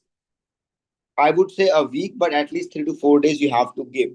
Why? because we don't know. Maybe on one fine day, some keyword has performed better, some keyword has not performed better. And basis on that analysis, if you just remove some of the keyword or add a new one, you will not get the right optimum result. So let the ad adjust, let the algorithm learn, and then algorithm will tell you that which of the keyword has performed better. Like in this case, if I don't know if I can see it right over there, I need to go to the keyword section. All the campaigns for the same brand, which of them is performing better and not sort of things. But that will get to know for the keyword for at least 3 to 4 days or at least a week time, that which of the keyword has done better, which has not done better. And then accordingly, the keyword which is performing better, you can spend more money into it or maybe optimize that better. The keyword which is not performing, maybe you can replace it with another keyword to do a try, right? Or the keyword which is not giving the right results or not numbers, not no conversions sort of thing, then you can play around. But it can't be done in, say, as I said, on the first day itself. At least give it a week time to settle it down, and that's the time you need to do it. And then after that we need to do a set of my like all these locations, like which device people are coming in. Let's say after say 10 days, 10-20 days, you need to learn about device, demographic, all sort of other, you know, uh, search platform, all these analysis to make it more accurate, that whether you are getting the right set of data point of the data audience or not. You can also do, let's say, after ad optimization at this stage, or at this stage, once your campaign is ready, that you can check that which of the ad copy or the headline, if you remember the Google ads that we have created, which of the ad copy and the headlines is performing better, delivering better results. That, and also in that this headline in the description is working better which of the keywords, right? And this alignment of, then you find a perfect ad for you, that okay, this keyword, this ad copy, and this description is most of the time giving me the maximum output or the maximum right set of results. That analysis you need to do post campaign, but also along with the time. So this you can do again after say 15 days or so. And then comes the macro matrix, which are, then after this all you can do that, what number of conversions have happened, right? Conversion rate, at which rate you got the conversion, what is your, ROI and sort of things. For this to happen, at least you need to do after a month, because after a month only you get a proper billing report, performance report, that how and in what way the overall campaign was structured and performed. 15 days you cannot say, or 20 days you can't say you can get an ROI and sort of things, or how what conversions it happen, right? So it's a phase wise that you need to do once you do a run campaign, that 1-2 days this needed to be done, then keyword analysis needed to be done, 15 days you need to do the ad copy optimization. And after a month of running a campaign, let's suppose you have to run a 3-month-old campaign, so in month all this analysis needed to be done, so that for the next month when you're running a campaign, you have the best possible optimized results for you. You know exactly what worked, what didn't work, what kind of ROAS you are garnering from the campaign that you've done, what kind of conversions you should expect, and if you need to, what things you can leverage, if you need to make it better, where is the loop, where is the gap, and sort of things. And this is post campaign for both, like post campaign to prepare your list of audience to do the remarketing, and also to make your ad better, how, where, when to make changes to make it better. Clear? If there is any doubt, guys, please let me know. So what you need to do is that we need to take a Google Pixel. Google Pixel is nothing. Pixel in terms of Google or in terms of digital marketing or campaigns is nothing but a code. So you can say a Google code. We like more better word or technical better word which is used in the industry is called Google Pixel, right? So what we have to do is we have to take a Google Pixel for the campaign that you have run, and you have to put it on your website. So now what happen is everything that or whatever you want to track, let's suppose you want to track add to cart or you want to track anything else, can be then monitored, that from this ad, if the audience landed to the page, what they have done, how many have gone to the add to the cart or something like that. Interesting. Can we do that now? Right. So let's go to 1 second. I'll just stop sharing for now. And again, or maybe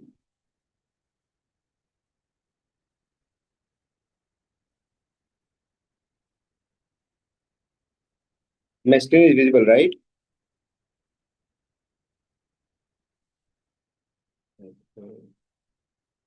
Yeah. So this platform everyone is aware of. We all went to this in detail. We have set up campaigns. Hope you all are aware of. This is where you can create campaigns, Google Ads. Yes, we can create campaigns and all sort of things that you could do. Right. Once you have campaign running,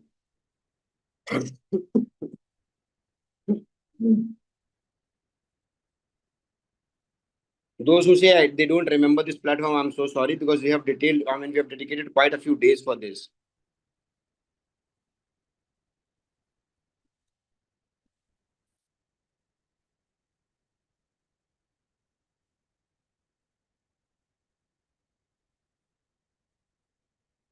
Right.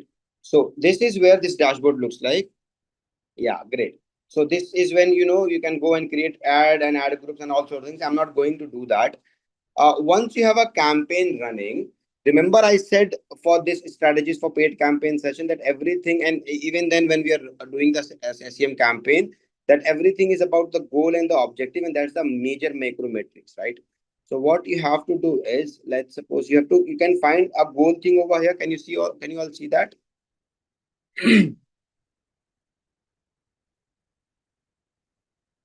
Right. Once we go to goals, you will find, or maybe campaigns. Once again, let me just check, because they keep on changing some of the other things and make it difficult for the people to know. So we go to goals.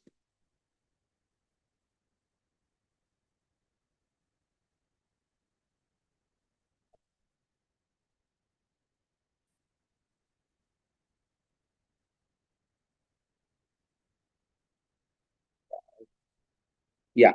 So once you go to goals, and whichever the ad you are running right now, like this is an ad right now. Can you all see this? Or I should zoom a bit.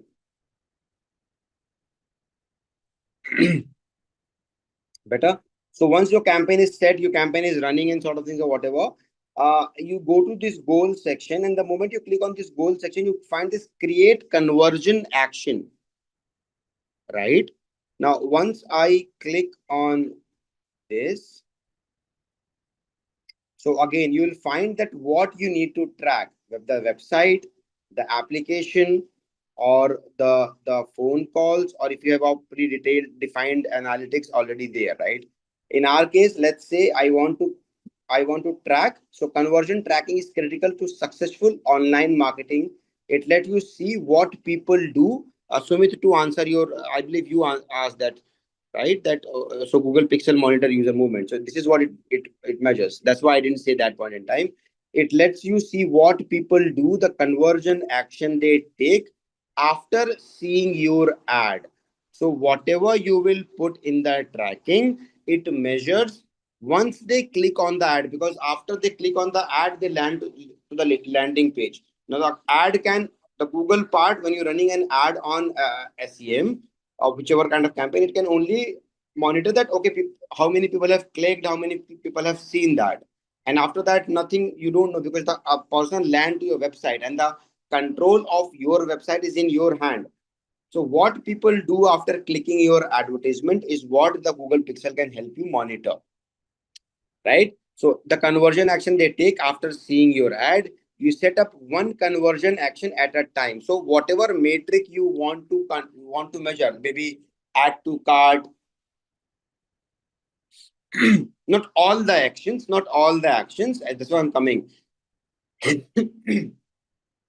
One pixel or one Google tag, you can assign that tag for a measurement. Whatever you assign it for, it can measure. So how many people have added to the cart or checkout or whatever, it can monitor that. I'll show you, like we'll do a live demo, not a live demo, but I'll just explain.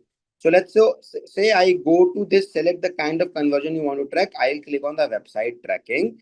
And then this is where you need to put in the website or the URL of the website on which you need to put the pixel code. Otherwise, it won't work because it need to be scanned. So I remember when we were doing a website session, we made a website called,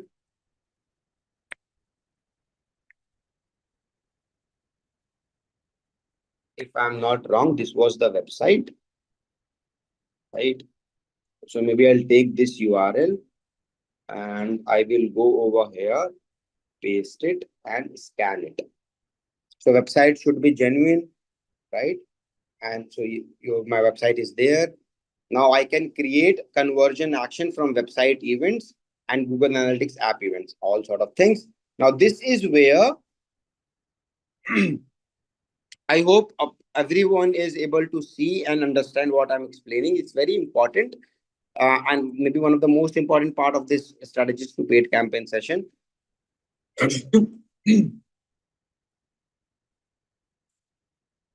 So once we go over here, this is where you need to add the conversion action. So once you click on this, you'll find all this: add to cart, begin checkout, contact, or purchase. Whatsoever you want to track, you can track that. So let's say I want to track add to cart, or maybe I want to track purchase part, like how many people have really bought seeing my ad, or maybe, yeah, maybe begin checkout also we can check, right?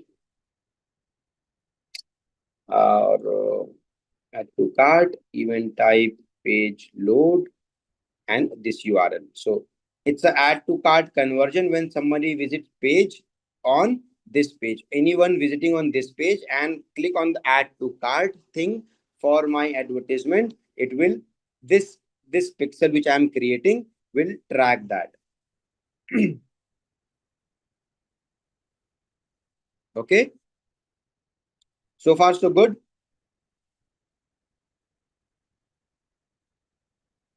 Yeah.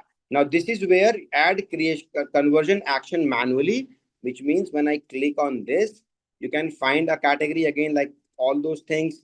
This is where you can name the conversion just for your understanding later on that what conversion I've created.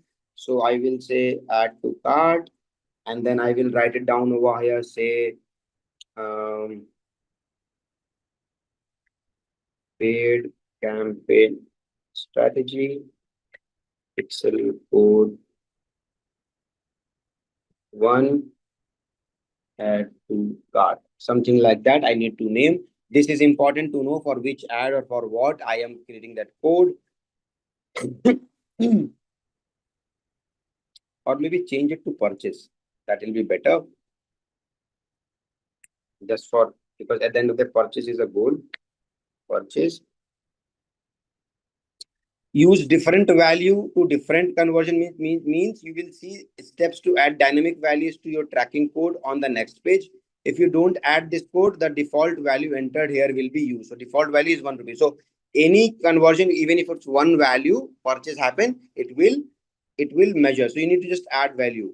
So I will use the same value for each conversion, which means that, even if anything beyond 1 rupee is getting purchased from my website, I will consider it as a conversion, right? Just to avoid the complications. Now, select how many conversions to count per click or interaction. So I will count every recommended for purchase, because every purchase is valuable. So not any specific, every purchase which will be happening more than a rupee 1 of a value, I will need to consider that as a conversion action of purchase being achieved. Then I will go, this is very important. Right now, click-through window is nothing that many a times what happens is that whether you want to assign that purchase to your ad or not. Let's suppose somebody have seen your ad today and bought the product after 15 days or 20 days. So whether you would like to give the credit to the advertisement, maybe not, because maybe it didn't happen just after seeing the ad, but the first trigger was your ad. So you want to give that credit to the advertisement that yes, this purchase most likely would have happened because of the person have come to the clicked on the ad, they didn't buy it, but later on buy it maybe for some other reasons. But I will give the credit to that because that has opened the window. So this is where you need to decide that click through window is after till how many days. If the conversion happens, if the purchase happens after seeing the ad, you will consider it as a success or a conversion of an advertisement. So I will, so by default it's 30 days. You can change it to like 1 week, 2 week, 3 week, 30 days, 45 days. I would say let's say 30 days is good enough of time. After seeing that, people at times take a month. So conversion can happen days after someone interacts with your ad. Select how much time after someone interacts with an ad you want to use to count as a conversion. So I can use maybe also 45 days depending on you how much you want to do that. Right? Once done, then you can say done. And then you can agree and continue.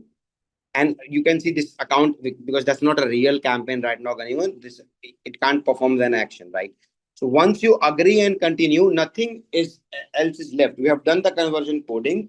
What you will go get is you can get a 1 second. I will show you something like this.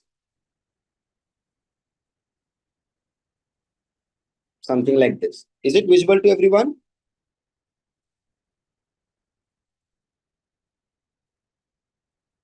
Yeah. So once we go agree and continue, you will get a message saying this is your you get a message saying at the top you'll get a message Google Pixel code or Google tag, whatever, and this code will appear.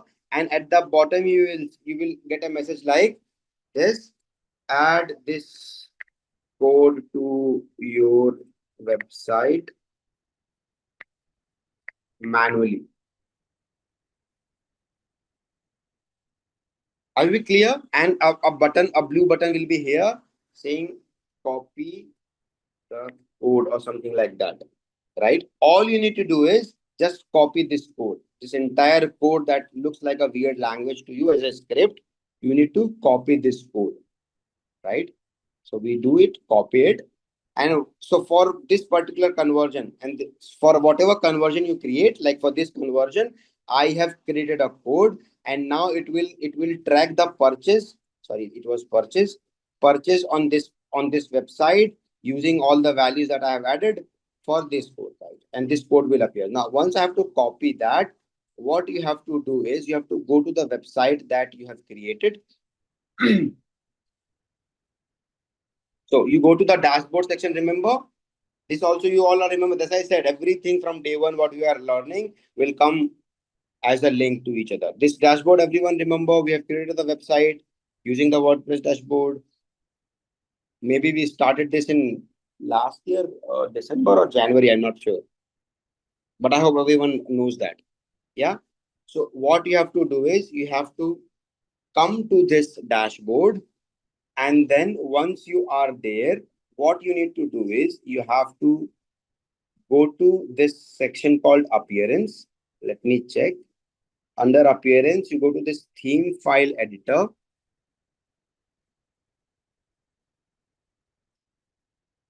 Yeah.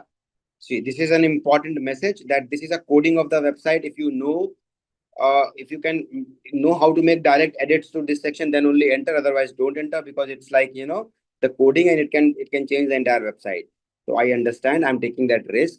Once you go there, you have to look for a section called header PHP. Can you see header PHP over here written?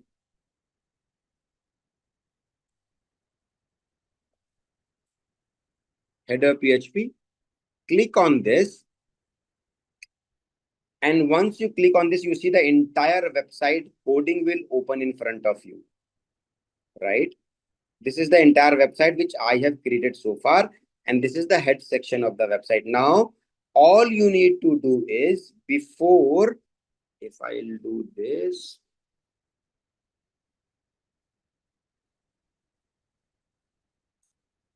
right? Before this section, can you see this head closing mention over here? If you guys will say yes or no, it will be better because my focus more is on the screen. So I don't know if you guys are following it or not. Just after this, just before this section, before the head ends and the body starts, you have to go here, make an enter, and in this line you have to paste the code. Can you see I have pasted the Google script code over here, and that's it. Once you update the file, this script will now be the part of your overall coding of the website. And now you can get tracking on the Google Analytics for everything for the purchase happening. For even if after 40 days, 30 days, whatsoever the number you have added, if purchase happened after seeing the ad, it will be considered as that the conversion has that particular conversion has happened after seeing your ad. So we are building a set of data that how many purchases have happened after seeing the ad, after how many days, and what had happened. Makes sense to everyone? Is it absolutely clear? I am not updating this file because I don't have this website is not an e-commerce website. I just showed it to you how to do that, right? I'll just go back, leave without adding the code to it.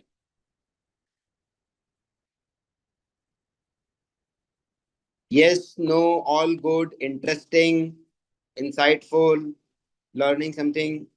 I know it's technical a bit, but I hope it's good use for you all.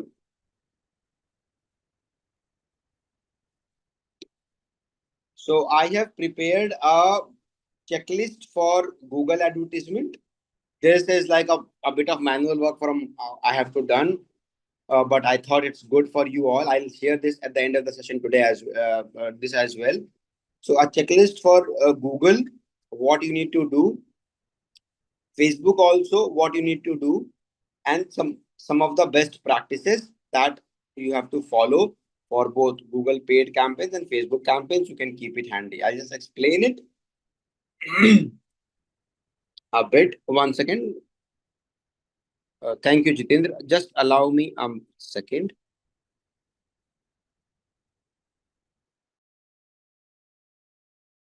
This this document which is there of some easy stuff I know you all are aware of, but it's handy for you to later on use.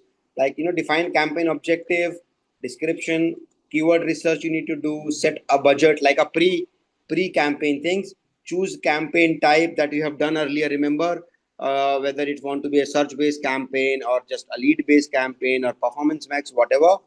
Set location and targeting, define your audience in detail, audience demographics, behavior, and what all sense. Then most importantly, create ad groups. So it's like a step by step guide that you need to do when you have to do a Google advertisement. So create ad groups, organize your ads into ad groups based on similar themes of keywords, write ad copies, design ad creative, set your bidding appropriate, and choose ad extensions. Ad extensions, whom will tell you what is ad extensions? Anyone?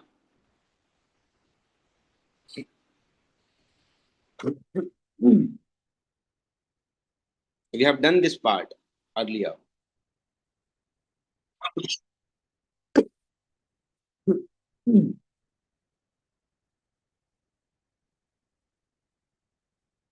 With this kind of response, I don't know whether we are doing activity today or not.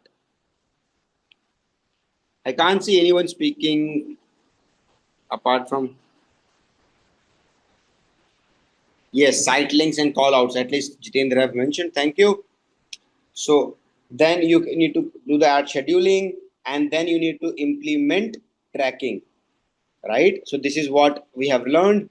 And then after that, we have to review, like you have to enable ad rotation, choose targeting methods, review your final settings, launch of the campaign, and then check all those things whether we have discussed today is working or not. Similarly, we go to Facebook. This is where you need to define the campaign objective, not the keyword analysis. Like in this, we have to do keyword analysis. Over here, you need to do the audience, identify target audience, set budget, choose ad campaign objective, and ad sets, and then all those things over here that we need to implement, learn, and sort of things do. Uh, and then we have some of the best practices.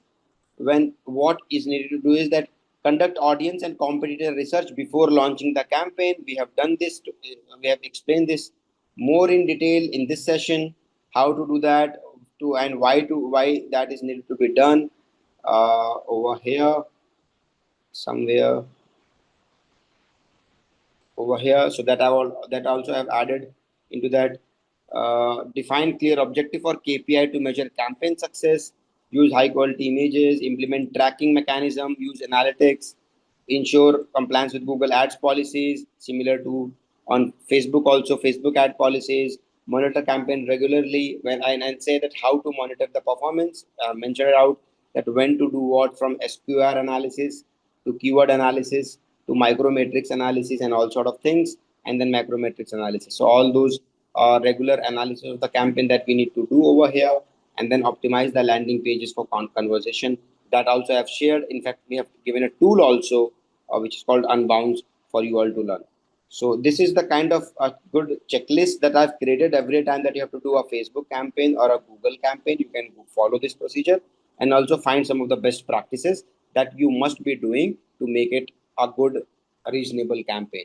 Make sense to everyone? I will share this link as well with you all. Right?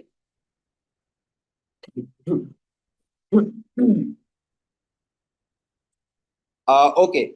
Similar to Google, since we have to track, as I said, we have to track everything from Google, that what is happening and where it is going and all sort of things. We also need to, similarly, if you're running an ad on Facebook, you can show the ad on Facebook, somebody click on that, and once they land on the website, what they will do, you want to know, right? Also, you want to know that whether the add to cart thing done by the audience, that audience has come from seeing a Google ad or a Facebook ad, if both the ads are running together, right? That's also an important question, that what will happen to the Facebook audience if they will click on my advertisement.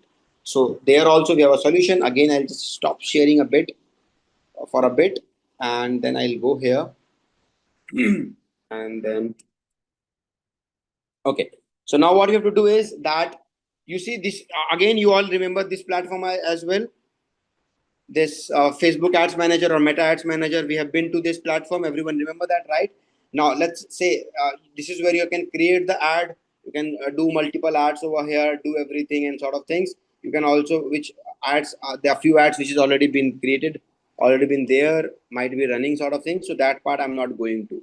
Now similar to the Google pixel that we have created, similarly we can also do for Meta. We can create Meta pixel and then imbibe that into the ad campaign that we are running, to monitor that whatever Facebook campaign that we are running from for my brand, what is happening to that, right? So what we have to do is, we go here, and on this dashboard you'll find a lot of buttons over here. You have to find all tools, right? So maybe I'll zoom a bit again for you all.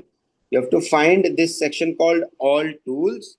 Click on that all tools, and that's when you have to find for a section called, let me just check, business. Yeah, it's on the top, business setting.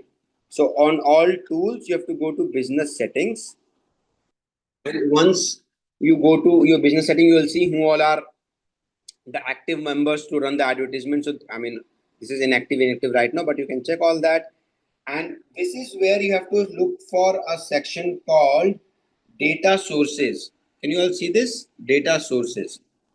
So I click on data sources, and just under the data sources you'll find a tab called pixels, right? So I'll click on pixels.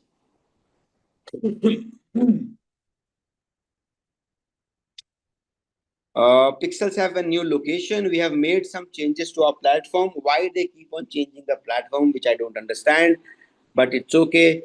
They made it easy. So earlier the pixel was just once upon clicking the data source pixel, used to get pixel. Now they have changed the location of pixels. So we have made some changes to our platform. You now can locate this asset in the data set section.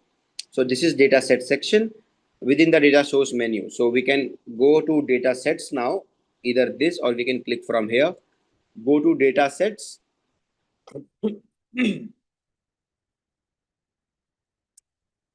And this is where you will find the data set. So if it's a running campaign, you'll find this data sets over here, any which way is running. Or if you want to create a different data set altogether, you can also create it. So if you just have to, I believe, maybe zoom out a bit, you can see add. So you can click on add and you can create a data set over here.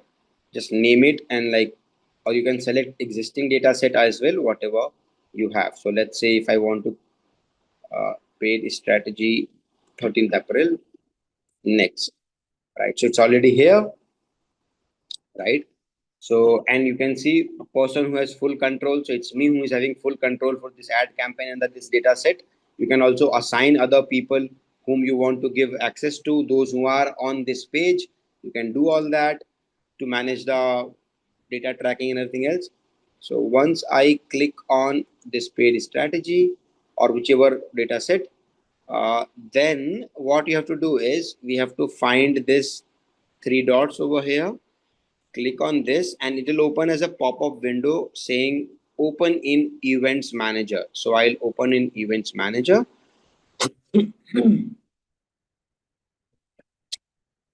And yeah, boom. So now you get these all this stuff over here, share data stored in CSV file, link an application, and also say things. Among this, you will find something like gather website event from browser activity, send events and parameters from a website using a meta pixel code snippet. This method would only allows website event to be sent. Browser events can be limited due to the privacy preserving technologies. So what I have to do is set up meta pixel, and then there are two things. One is either you can check a partner. So partners like Shopify, WordPress. If you are having a paid platform like Shopify and WordPress, paid form of it, you can directly link that with this. So you can see use partner integration. So if you have a paid platform through which or meta code is also aligning with it, you can just click on that, provide the details, and the integration will happen seamlessly without manually doing it. We do not have a WordPress paid version, how we made the website. So in that case you can also set that code manually. So both ways, automatically you can also do that, and manually also you can do that. Am I so far so clear to for everyone? Absolute understanding in that? No doubts, confusions, right? And then I'll do manually install code manually. And yes, so similar to this also, what we didn't get over here in Google, almost similar to this you get, like something like this. Copy this code and the code. Here the metapixel code, here we will get Google Pixel code. So again, what you have to do is you have to copy the code. Once you copy it, I can show you how it looks over here when I paste it. See, so much like Google code, it's a metapixel code. Similarly, like how the Google Pixel code is, this is metapixel code and end of the metapixel code. So again, I go here. I have copied it. Now what you have to do is the same thing again, that since we are doing it manually, you have to go to the website, you have to go to the appearance, and then under that, you have to find theme file editor, look for header.php file, and once again, you have to look for this part. So this is where the head is closing, and that's when I have to put like a section here, enter, and paste this meta code. So now this meta code is also pasted over there. If I update it, the code will be active and it will track whatever is traffic coming from Facebook ads to my website and what they are doing, it will seamlessly capture those stuff. The metapixel code is a bit easier. You don't have to assign a lot of many things. It just automatically covers all those things because it is based on the user behavior and demographic and sort of things, not based on the keyword. And that brings us to the end of this tutorial on strategies for paid campaigns. We hope that you now understand how clear objectives, audience research, budgeting, relevant messaging, and performance tracking work together to create better campaign results. Subscribe to Simplilearn for more such insights and check out our related videos.